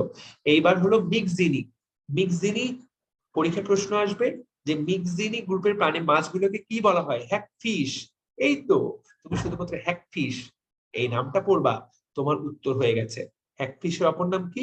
স্লাইম ইল। দেখো আমাদের যে গচি মাছ, বাইন মাছ, সেই বাইন মাছের মতো এরা দেখতে। সো ভাইয়া হ্যাগফিশ কোথায় পাওয়া যায়? মিক্সিনিতে। করা দেখো কত অল্প। তারপর এইখানে দেখো পেট্রোমাইজনটিডা থেকে আমরা কি পড়বো? এরা ল্যাম্প্রে নামে পরিচিত। পেট্রোমাইজনটিডা এটা হলো আরেকটা শ্রেণী। আমরা তো এই অংশটুকু পড়াই নাই, সেজন্য তুমি অনেকে বুঝতে পারছো না হয়তো ভাই এগুলো কি পড়াচ্ছি। দেখো এখানকার তো 7টা শ্রেণীতে ভাগ করা হয়, সাইক্লোস্টোমাটাকে 2টা শ্রেণীতে ভাগ করা হয়, মিক্সিনি এবং পেট্রোমাইজনটিডা। ভাই এগুলো কি প্রশ্নে আসবে? ভ্যারি রেয়ার, এগুলো সাধারণত আসে না। কিন্তু তারপর বোল্ড হরফ থেকে অতীতে তুমি যদি বিগত বছর প্রশ্ন দেখো, এটা কিন্তু মেডিকেল ভর্তি পরীক্ষার প্রশ্ন। ভল্লাকার প্রাণী কোনটা? এবং এই ভল্লাকার শব্দটা কিন্তু মেডিকেল ভর্তি পরীক্ষা থেকেই নিয়েছে। গাজী আজমল স্যার কিন্তু এই শব্দটা মেডিকেল ভর্তি পরীক্ষায় আসার পর এই শব্দটা তিনি তার বইয়ে অ্যাড করেছেন। তার আগে কিন্তু এই শব্দটা বইয়ে ছিল না। ওকে, ঠিক আছে। এইবার তুমি ল্যাম্প্রে, পেট্রোমাইজনটিডা হলো ল্যাম্প্রে নামে পরিচিত। আর এটা লার্ভাটার নাম কি? অ্যামোসিড লার্ভা। কি নাম? অ্যামোসিড লার্ভা। ঠিক আছে, আমি আর এখান থেকে কিচ্ছু করতে বলবো না। এর সাথে সাথে আমার শুধু পড়া শেষ। এখানে একজনের একটা ছোট্ট প্রশ্ন আছে, তাসনুভা মেহরিন এশা। হ্যাঁ আপু বল। ভাইয়া আপনি মনে হয় একটা পেজ স্কিপ করেছেন। ওকে, কোন পেজটা?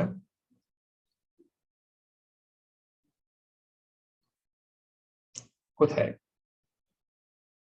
মানে কর্ডাটা পড়বে বৈশিষ্ট্য সেটা নাকি?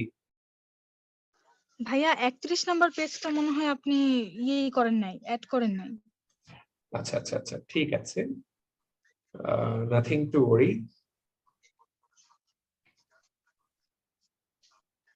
ওকে, ঠিক আছে।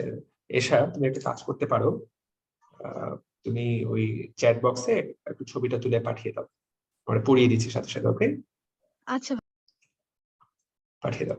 Okay fine. সো দ্যাটস ইট। আমরা তাহলে এখান থেকে 31 নম্বর পেজটা, একটা পেজ মিস করে গেছি বোধহয়, সেই পেজটা আমরা অ্যাড করে নিচ্ছি। সো এই যে কয়েকটা মাত্র একটা করে লাইন পড়তে বলছি, দেখো খুবই অল্প পড়া, পড়া কিন্তু খুবই অল্প, এরপরও তুমি যদি এই অংশটা ভুলে যাও that would be so sad. ইনশাআল্লাহ।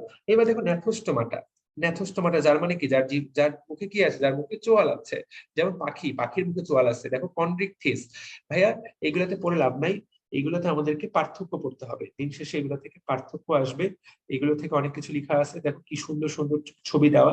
নতুন বইটাকে তো স্যার একদম আধুনিকতম বই পরিণত করছে, এত আধুনিক বই ইতিহাসে অন্য কোনো বই কিন্তু এত সুন্দর নাই। গাজী আজমল স্যারের বইটা এখন যতটা, গাজী আজমল স্যারের বইটা এখন যতটা সুন্দর, অসাধারণ একটা সুন্দর একটা বই তিনি বানিয়ে রেখেছেন।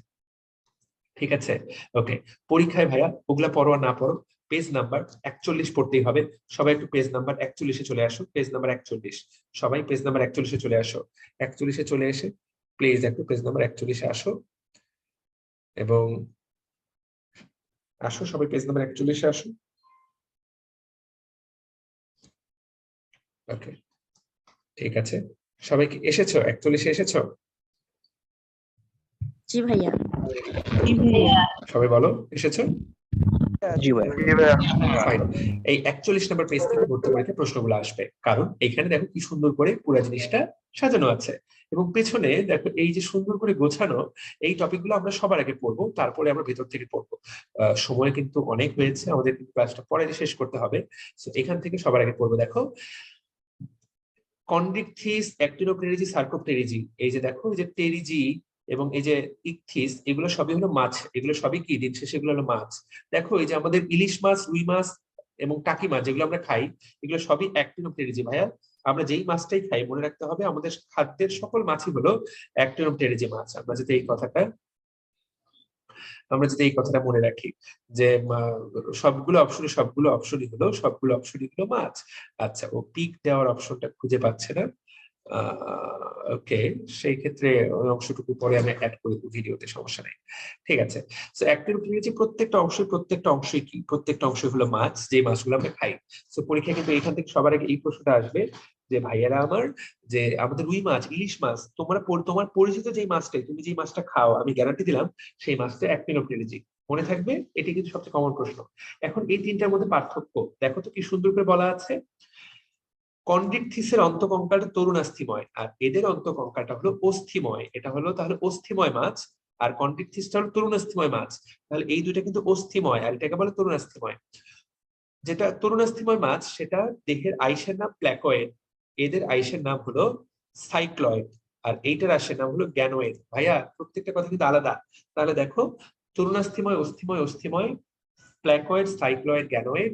আর এখানকার লেজের নামটা দেখো হেটারো সার্কাল, হোমো সার্কাল এবং ডাইফি সার্কাল। সিরিয়ালটা খেয়াল করো, এই সিরিয়ালটাই কিন্তু এখানে দেওয়া আছে, এবং এই সিরিয়াল দিয়ে কিন্তু এখানে একটা পার্থক্য দেওয়া আছে। তুমি খেয়াল করো অস্থিময় মাছ এবং তরুণাস্থি মাছের মধ্যে পার্থক্য। ভাইয়া তরুণাস্থিময় মাছ মানে হলো কন্ড্রিকথিস, আর অস্থিময় মাছ মানে হলো সার্কোপটেরিজি প্লাস অ্যাক্টিনোপটেরিজি, এই দুইটা মিলাই হলো অস্থিময় মাছ। দেখো তরুণাস্থিময় মাছ সবগুলো সমুদ্রে থাকে, আর অস্থিময় মাছগুলো সমুদ্রেও থাকে, মিঠা পানিতেও থাকে। তরুণাস্থিময় মাছের আইসের নাম কি? প্ল্যাকয়েড। আর এটার আইসের নাম কি? হয় গ্যানোয়েড, না হলে সাইক্লয়েড বা টিরয়েড। ঠিক আছে, এটার দেহের ভিতরটা তরুণাস্থি দ্বারা তৈরি হয়, ওইটা দেহের ভিতরটা কি দ্বারা তৈরি হয় আমরা দেখলাম, অস্থি দ্বারা, তাই তো। এবং তরুণাস্থিময় মাছের লেজটা কি আমরা দেখলাম, হেটারো সার্কাল, আর এখানে কি হোমো সার্কেল বা ডাইফি সার্কেল। তুমি বলবা যে ভাইয়া এই জিনিসগুলা কি? দেখো স্যার কিন্তু বইয়ে এই প্রত্যেকটার অসাধারণ ছবি দিয়ে রেখেছে। হোমো সার্কেল, হেটারো সার্কেল, ডাইফি সার্কেল, এই প্রত্যেকটার অসাধারণ জিনিস ছবি দেওয়া আছে। তোমাদের যদি বইটা নতুন হয়, নতুন বইয়ে তুমি কিন্তু অসাধারণ ভাবে এই ছবিটা দেখতে পাবা। দেখো কি সুন্দর হেটারো সার্কেল লেজের ছবি। দেখো দুইটা অংশ অসমান। হেটারো মানে কি? অসমান, যেটা সমান না। হোমো সার্কেল মানে দুইটা অংশ সমান। দেখো এই অংশটুকু সমান, এই অংশটুকু সমান। আর ডাইফি সার্কেল মানে দুইটা একত্রিত হয়ে গেছে। দেখো দুইটা মিলে একত্রিত। সো কি সুন্দর ছবি। প্ল্যাকোয়েড আইস দেখতে কেমন, সাইক্লোয়েড আইস দেখতে কেমন, টিনোয়েড আইস দেখতে কেমন, গ্যানোয়েড আইস দেখতে কেমন। তাহলে প্ল্যাকোয়েড থাকে কোথায়? কন্ড্রিকথিসে। সাইক্লোয়েড থাকে কোথায়? আমরা জানি অ্যাক্টিনোপটেরিজিতে। আর টিনোয়েড আর গ্যানোয়েড থাকে কোথায়? সার্কোপটেরিজিতে। সো এই যে ছোট্ট ছোট্ট পার্থক্য, এই পার্থক্যটা এই বইয়ে 3বার দেওয়া আছে। সো যেহেতু একই কথা 3বার বলা আছে তোমার বইয়ে, তোমার এটা কিন্তু ভালো করেই পড়া উচিত। তাহলে দেখো এই পর্ব 3টার মধ্যে পার্থক্য 3টা আমাদেরকে খুব ভালো করে পড়তে হবে, মাস্ট টু নো। আর এখানে দেখো যেগুলো তরুণাস্থিময় মাছ, তাদের ফুলকারন্ধ্র 5 থেকে 7 জোড়া। আর যেগুলো অস্থিময় মাছ, সেগুলোর ফুলকারন্ধ্র মাত্র 1 জোড়া। এবং অস্থিময় মাছের কিন্তু পটকা থাকে, যেটা আমরা ফুটাতে পারি। পটকা, রুই মাছের পটকা থাকে, তরুণাস্থিময় মাছের পটকা থাকে না। খেয়াল করো, তরুণাস্থিময় মাছের প্রধান রেচন পদার্থের নাম ইউরিয়া, আর রুই মাছের প্রধান রেচন পদার্থের নাম অ্যামোনিয়া। এবং এদের ঘটে অন্তনিষেক, মানুষের মতো অন্তনিষেক। রুই মাছে বা এই মাছগুলোর ঘটে বহিনিষেক। দেখো ইলিশ মাছ আর ওটা হলো হাঙ্গর মাছ। তো এই যে পার্থক্যটা, এই পার্থক্য থেকে কিন্তু সত্য মিথ্যা আসবে। একই কথা কিন্তু বারবার বলা আছে। দেখো একই বইয়ে এই জায়গায় একবার বলা হইলো একই কথা, তুমি তাকায় দেখো একই কথা, আবার এই জায়গায় একবার একই পার্থক্যের কথা বলা আছে। এখানে অতিরিক্ত কি দেওয়া? উদাহরণ দেখো, হাঙর মাছ কিন্তু তরুণাস্থিময়, র্যাট ফিশ, স্টিংরে, শুধু বাংলা নামটা পড়লেই হবে, শুধু হাঙরের বৈজ্ঞানিক নামটা পড়বা, অনলি হাঙরের বৈজ্ঞানিক নাম স্কলিডিয়ন এবং ল্যাটিকর্ডাস, ল্যাটিকর্ডাস। ঠিক আছে, শুধু হাঙরের বৈজ্ঞানিক নাম পড়বা। আর এখানে শুধু বাংলা নাম পড়লেই হবে। অস্ট্রেলিয়ান লাং ফিশ, তারপর আফ্রিকান লাং ফিশ, বাংলা নামই পড়ো। সিলাকান, এগুলো সার্কোপটেরিজি, এগুলো কিন্তু অস্থিময় মাছ। এইখানে একবার বলা হলো। তো দেখো কয়বার বলা হয়েছে, একই কথা কয়বার বলা আছে। তারপর যখন আবার তুমি অ্যাক্টিনোপটেরিজি পড়বা, সেই দেখো সেইগুলোর মধ্যে কিন্তু এই কথাগুলো আবার বলা আছে। তো এগুলোকে আমরা পড়বো কিনা? উত্তর হলো যে আমরা এগুলো পড়বো কিনা। একটু ভিতর থেকে আসলে পড়া শেষ। কন্ড্রিকথিস মানে কি? তরুণাস্থিময় মাছ। কথা পরিষ্কার? তরুণাস্থিময় মাছ। এবং এগুলো অলরেডি পড়া শেষ, তার এই অংশ তুমি রিডিং পড়বা। এই অংশ তুমি কি করবা? রিডিং পড়বা। একইভাবে অস্থিময় মাছ, অ্যাক্টিনোপটেরিজি, দেখো রশ্মিময় পাখনা বিশিষ্ট মাছ। জীবিত মাছের 96% কিন্তু এটার অন্তর্ভুক্ত। আমরা দুনিয়াতে যত মাছ খাই সবই কিন্তু অ্যাক্টিনোপটেরিজি। বুঝতে পারলাম? হাঙর কিন্তু আমরা খাই না। তাহলে এই অংশটা কি তোমার অলরেডি পড়া শেষ, এই অংশ তুমি রিডিং পড়বা। কথাটা কি ক্লিয়ার? তুমি কিন্তু পার্থক্য থেকে বেশি পড়বা। আর সার্কোপটেরিজি, এদেরকে বলে পিন্ডাকার মাছ। দেখো লাং ফিশ, এই কথাটা গুরুত্বপূর্ণ। বৈশিষ্ট্য কিন্তু আমার পড়া শেষ, তুমি অংশটা রিডিং পড়বা। একবার রিডিং পড়লে কিন্তু এই অংশটা আমাদের পড়া শেষ হয়ে গেল। সো কি সুন্দর একটা বক্স থেকে, বক্সে কিন্তু সুন্দর করে কথাগুলো বলা আছে। পরীক্ষা কিন্তু আবারও বলছি, বক্স থেকেই পরীক্ষায় প্রশ্ন হবে। মেডিকেল ভর্তি পরীক্ষায় সবসময় বক্স থেকেই প্রশ্ন করার চেষ্টা করা হয়। এরপর দেখো অ্যামফিবিয়া, উভচর, উভচর উদাহরণ মুখস্থ করবা। এইগুলা ভাই এই কয়েকটা মুখস্থ করতেই হবে। সোনা ব্যাং, গেসো ব্যাং, এইগুলা ভাই একটু কষ্ট করে মুখস্থ করা লাগবে, কিছু করার নেই। স্যালামান্ডার, বাংলা নামটা মুখস্থ করতে হবে। হ্যাঁ, ব্যাং আর স্যালামান্ডার। সো এইগুলো সব কি? অ্যামফিবিয়া। ওকে, অ্যামফিবিয়ার উদাহরণ তুমি যদি অ্যামফিবিয়ার বৈশিষ্ট্য দেখো, দেহ ত্বক নগ্ন, গ্রন্থিময়, সিক্ত। ব্যাঙের ত্বক কিন্তু ভেজা। আর মাছের ত্বক, দেখো সাপের ত্বক, রেপটিলিয়া, দেহ কিন্তু শুষ্ক। ব্যাপারটা একটু খেয়াল করো, মনে রাখবা, ব্যাঙের ত্বক ভেজা, সাপের ত্বক কিন্তু শুষ্ক। ঠিক আছে? আচ্ছা, ব্যাঙের সামনের পায়ে 4টা আঙ্গুল, পেছনের পায়ে 5টা আঙ্গুল। ওকে, আর সাপের সামনে পেছনে 2 জায়গাতেই কিন্তু 5টা করে আঙ্গুল থাকে। দেখা যাচ্ছে? তো সাপের যদি পা থাকে, 4টা পা থাকে, তাহলে সামনে করে সামনেও 5টা, পেছনেও 5টা। ব্যাঙের কিন্তু সামনে 4টা, পেছনে 5টা। এই জিনিসটা খেয়াল করো। এবং রেপটিলের উদাহরণগুলা বৈজ্ঞানিক নাম সহ পড়তে হবে। আমি কিন্তু খেয়াল দেখো দাগ দিচ্ছি, খুব দাগ মাপ মতো কোনটা বৈজ্ঞানিক নাম পড়বা। টিকটিকি, ঘড়িয়াল, পরিকাঠটা বৈজ্ঞানিক নাম পড়তেই হবে, পরীক্ষায় কিন্তু আসবে। ঠিক আছে? ওকে, পাখির দেহে পালক থাকে, সেটা তুমি জানলাই।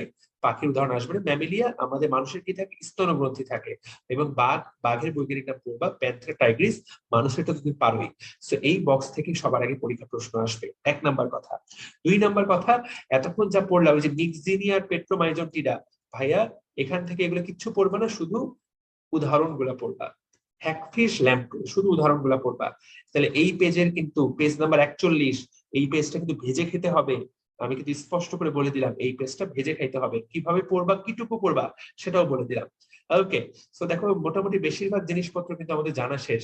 সো যেহেতু বেশিরভাগ জিনিসপত্র জানা শেষ, বইয়ের ভিতরে কতটুকু লেখা আছে সেগুলো তো আমরা একবার দেখবো, তাই না? সেইগুলো তো আমরা একবার দেখার চেষ্টা করব। সো দেখো অ্যামফিবিয়া, এখান থেকে কি কি পড়বা? এখান থেকে তেমন কিছুই পড়ার নেই, শুধুমাত্র মনে রাখতে হবে এদের দেহটা এক্টোথার্মিক, পরিবেশের তাপমাত্রার সাথে এদের দেহ ওঠানামা করে। সেজন্য ব্যাঙ কিন্তু শীতকালে বের হয় না, ব্যাঙ কিন্তু শীতকালে গর্তের মধ্যে ঢুকে থাকে, কারণ শীতকালে পরিবেশের তাপমাত্রা কমে গেলে ব্যাঙের দেহে তাপমাত্রা কমে সে মরে যেতে পারে। সেই জন্য ব্যাঙ কিন্তু শীতকালে হাইবারনেশনে চলে যায়, এদের দেহটা এক্টোথার্মিক। বাকি কোনো পয়েন্ট থেকে কোনো প্রশ্ন আসবে না, রিডিং এগুলো তুমি আর পড়বা না। উভচর, উভচরটা হলো মেসোজোয়িক যুগে, মেসোজোয়িক যুগকে বলে সরীসৃপের যুগ। তুমি শুধু এই লাইনটা জানলেই হচ্ছে যে এটাকে বলে সরীসৃপের যুগ, একটা লাইন। এইখান থেকে তোমার কিছুই পড়ার দরকার নাই, এগুলো কিছুই আসবে না, তুমি শুধু রিডিং পড়ো। প্রশ্ন কোথা থেকে আসবে আমি সেটা খেয়াল করাই দিচ্ছি। এভিস, রিডিং পড়ো। বায়ুপূর্ণ গহ্বর থাকে কার? পাখির, এইটা আমরা জানি। আর এখান থেকে একটা খেয়াল করো, দেখো পাখির, আমাদের কিন্তু ল্যারিংস থাকে আর পাখির থাকে সিরিংস। যাদের পুরাতন বই তারা এই শব্দটা খেয়াল করবা, মানুষের থাকে ল্যারিংস আর পাখির থাকে হলো সিরিংস। সিরিংস দিয়ে পাখিগুলো এই যে বিভিন্ন ধরনের সুন্দর সুন্দর শব্দ, দেখো এক একটা পাখি এক এক ভাবে, কোকিল তো বসন্তে গান গায়, এই সিরিংস দিয়ে সে গানটা গায়, সিরিংস। ঠিক আছে, গান গাওয়ার জন্য সিরিংস। এগুলো লাগবে না, এগুলো তেমন একটা গুরুত্বপূর্ণ না। ম্যামেলিয়া তো আমরা হলো ম্যামেলিয়া, আমরা হলো মানুষ, মানুষের সকল বৈশিষ্ট্য। তোমার যদি সময় হয়, তোমার যদি হাতে সময় থাকে, তুমি রিডিং করবা, এগুলো থেকে প্রশ্ন আসবে না। তাহলে প্রশ্ন আসবে কোথা থেকে ভাইয়া? আপনি তো বলতেছেন কোনোটা থেকেই প্রশ্ন আসবে না, তো প্রশ্নটা আসবে কোথা থেকে ভাইয়া? প্রশ্ন আসবে এই বক্সটা থেকে, পেজ নাম্বার 40। তাকায় দেখো, যেখানে মাছ, উভচর, সরীসৃপ, পাখি এবং স্তন্যপায়ীর মধ্যে পার্থক্য করা হচ্ছে, এই পার্থক্য থেকে প্রশ্ন আসবে। এবং একটা জিনিস খেয়াল করো, এই পার্থক্যে দেখো ক্রমাগত উন্নতি হচ্ছে। তাকায় দেখো, মাছের হৃৎপিণ্ডের প্রকোষ্ঠ 2টা, উভচরের হৃৎপিণ্ডের প্রকোষ্ঠ 3টা, সরীসৃপের হৃৎপিণ্ডের প্রকোষ্ঠ অসম্পূর্ণভাবে 4টা, আর এদের কিন্তু 4টা। খেয়াল করেছো? সো 2 আস্তে আস্তে উন্নত হচ্ছে, 2, 3, 4, 4, 4, কিন্তু এই 4টা অসম্পূর্ণ ভাবে। তাহলে সবচেয়ে উন্নত কে? মানুষ, সবচেয়ে কম উন্নত মাছ। তাহলে মাছের পর উভচর, উভচরের পর সরীসৃপ। পরীক্ষায় এইটা থেকে প্রশ্ন আসবে, হৃৎপিণ্ড। ঠিক আছে, করোটিক স্নায়ু, দেখো 10 জোড়া 10 জোড়া, 12 12 12 জোড়া, এইটা পড়তে হবে। এরপর দেখো মাছের চোখের পাতায় দেখো অক্ষি পল্লব থাকে না, চোখের পাতা নাই। কোনটার চোখের পাতা নেই? মাছের। সবারই কিন্তু 3টা করে চোখের পাতা, মানুষের চোখের পাতা কয়টা? 2টা। কথা পরিষ্কার? দেখছো, এগুলো কিন্তু ব্যতিক্রমধর্মী পড়া। আর এইটা গুরুত্বপূর্ণ যে দেখো সবারই কিন্তু, দেখো মাছ এবং উভচর তাদের ডিম, তাদের বংশ বিস্তার হয় অনিষিক্ত ডিম দিয়ে, আর সাপ এবং পাখি তাদের কিন্তু নিষিক্ত ডিম দিয়ে। দেখো ছোট্ট পার্থক্য কিন্তু খুবই গুরুত্বপূর্ণ। আর আমরা তো ডিরেক্ট বাচ্চা দিয়ে দিই, তাই না? ওকে, মানুষ তো ডিরেক্ট বাচ্চা জন্ম দেয়, ফাইন। আর পরীক্ষায় প্রশ্ন আসতে পারে অবসারণী থাকে না কার কার? শুধু দেখো মাছ এবং মানুষ, আমাদের দুইজনের অবসারণী নেই। তুমি বলবা ভাইয়া অবসারণী কি জিনিস? অবসারণী হলো, অবসারণের ইংলিশ হলো ক্লোয়েকা। ক্লোয়েকা মানুষ জন্মানোর সময় ছিল, মানুষ, তুমি যখন মায়ের পেটে থাকো তখন ক্লোয়েকা থাকে। এই ক্লোয়েকা আমাদের যে পায়ুপথ, ওই অংশটার কাজ করে। ঠিক আছে, আজকে কোনো ব্রেক টেক নাই, এই চ্যাপ্টার তো আমাদেরকে শেষ করতে হবে। ঠিক আছে, ওকে। সো এই অংশ, এই চ্যাপ্টার শেষ না করলে গতি নাই। আমি পড়াচ্ছি একটা না, তোমরা একটা না পড়তে হবে। সো দেখো মানুষ এবং মাছের কিন্তু অবসারণী নাই। সো পরীক্ষায় প্রশ্ন এইগুলো জায়গা থেকেই আসবে। তুমি যদি একটু খেয়াল করো, দিস আর দ্য ব্যতিক্রমী থিং, আমি যে পয়েন্টগুলো খেয়াল করিয়ে দিলাম, বড় বড় চোখ করে এই পয়েন্টগুলো খেয়াল করবা, এই বক্সটা পড়বা, তাহলেই তোমার এই চ্যাপ্টারের পড়া হয়ে যাবে। ডান। সো কত কিছু জানাই দিলাম ভাইয়া, সবারই পড়া শেষ। দেখো যাদের নতুন বই, একদম নতুন বই, একদম নতুন বইয়ে 3টা নতুন জিনিস অ্যাড করেছে। একদম নতুন বই যেটা, এই তথ্য তোমরা অতীতে কেউই পড়ো নাই, তোমাদের বেশিরভাগেরই বইয়ে নাই। স্তন্যপায়ী মানে ম্যামেলিয়াকে আবার 3 ভাগে ভাগ করছে। এই যে মানুষ, ম্যামেলিয়াকে কয় ভাগে ভাগ করা হয়েছে? 3 ভাগে। একদল আছে যাদেরকে বলে ডিম প্রসবী স্তন্যপায়ী, যারা ডিম পারে, এদেরকে বলে প্রোটোথেরিয়া। নামটা দিকে খেয়াল করো, প্রোটোথেরিয়া। এরা কি পারে? ডিম পারে। আরেক দল আছে যাদেরকে বলে মার্সুপিয়াল, মেটাথেরিয়া। ওকে। আর আরেক দল আছে যারা হলো অমরাধর, যারা কিনা সরাসরি বাচ্চার জন্ম দেয়। যারা কি করে? সরাসরি কি করে? ইউথেরিয়া, যারা সরাসরি বাচ্চার জন্ম দেয়। তাহলে মানুষ কি? মানুষ কোন পর্বে পড়বে? মানুষ হলো ইউথেরিয়া, ঠিক আছে? তাহলে যারা সরাসরি বাচ্চা জন্ম দেয় তারা কিন্তু দেখো 2 নম্বরে বলা হয়েছে পরিণত বাচ্চা জন্ম দেয়, তাদেরকে বলা হয় ইউথেরিয়া। যেমন উদাহরণ হলো মানুষ। মার্সুপিয়াল, দেখো তো এদেরও অমরা থাকে, কিন্তু এদের অমরাটা সরল ধরনের। এরা আংশিক পরিণত বাচ্চা জন্ম দেয়। আর মানুষ কিন্তু পরিণত নবজাতকের জন্ম দেয়। তাহলে এটাই হলো মূল পার্থক্য। ইউথেরিয়া এবং মেটাথেরিয়ার মূল পার্থক্য কি? এদের বাচ্চাটা থাকে আংশিক পরিণত, এবং এই বাচ্চাটা যতদিন না পরিপূর্ণতা লাভ করে ততদিন এটা মায়ের পেটের একটা অঙ্গে থেকে যায়। এটার নামই হলো মার্সুপিয়াম। এবং তোমরা সবাই জানো ক্যাঙ্গারুর মায়ের বুকে একটা থলি থাকে। তোমরা সবাই জানো না যে ক্যাঙ্গারুর পেটে একটা থলি থাকে? এটা সবাই জানো তো নাকি? এই ক্যাঙ্গারু হলো একটা আমাদের এই মার্সুপিয়াম জাতীয় প্রাণী। দেখো এই যে লাল ক্যাঙ্গারু, এবং দেখো এই যে ক্যাঙ্গারুর বৈজ্ঞানিক নামটা লাল ক্যাঙ্গারু। দেখো ওর পেটে একটা থলি আছে, এই থলির মধ্যে বাচ্চাটা লুকানো। এই থলিটার নাম হলো মার্সুপিয়াম। এই থলিটার মধ্যে বাচ্চাটা থাকে যতদিন না সে পরিপূর্ণতা লাভ না করে। So that's the thing. So এরকম কি কি প্রাণী আছে? ভার্জিনিয়া অপসাম এবং কোয়ালা। কোয়ালা প্রাণীটাও কিন্তু তোমার ওই দেশেই পাওয়া যায়। আর ইউথেরিয়া পর্বের প্রাণী কারা? মানুষ। ইউথেরিয়া পর্বের প্রাণী কারা?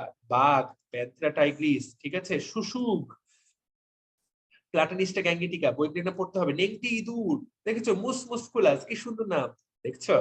ওকে। এবং এই যে বৈজ্ঞানিক নাম বাংলা, এগুলো শুধু বাংলা নাম পড়বা, এগুলো সবই কিন্তু ইউথেরিয়া। আর এইটা কি? এই যে লাল ক্যাঙ্গারু, কোয়ালা, এগুলো সব দেখতে পাচ্ছ? আচ্ছা, ডিম পারে স্তন্যপায়ী প্রাণী কিন্তু ডিম পারে। পরীক্ষার জন্য কতটা গুরুত্বপূর্ণ আমরা সবাই জানি। প্লাটিপাস বা হংসচঞ্চু, বাংলায় এটাকে বলা হয় হংসচঞ্চু, মানে হাঁসের মতো কিন্তু যার একটা ঠোঁট আছে, এরকম বড় ঠোঁট, এটাকে বলা হংসচঞ্চু। এছাড়া একিডনা, প্রাণীটার নাম কি? একিডনা। এই প্রাণীগুলো কোথায় পাওয়া যায়? অস্ট্রেলিয়াতে পাওয়া যায়। তো এই প্রাণীগুলা কি করে? এই প্রাণীগুলো কি করে? ডিম পারে। এরা তাহলে ডিম প্রসব করে, তাই না? কিন্তু স্তন্যপায়ী। এবং এদের যে এই যে দেখো রেচন জনন পরিপাক তন্ত্রের একটা অভিন্ন ছিদ্রপথ থাকে, এই ছিদ্রটাকে বলে মনোট্রিম। এই দিক দিয়ে তাদের বাচ্চা বের হয়, এই দিক দিয়েই তারা পায়খানা করে, এই দিক দিয়েই তাদের মনে করো জনন কার্য তারা সম্পন্ন করে। সব হলো একটা ছিদ্র দিয়ে, সেটা বলে মনোট্রিম।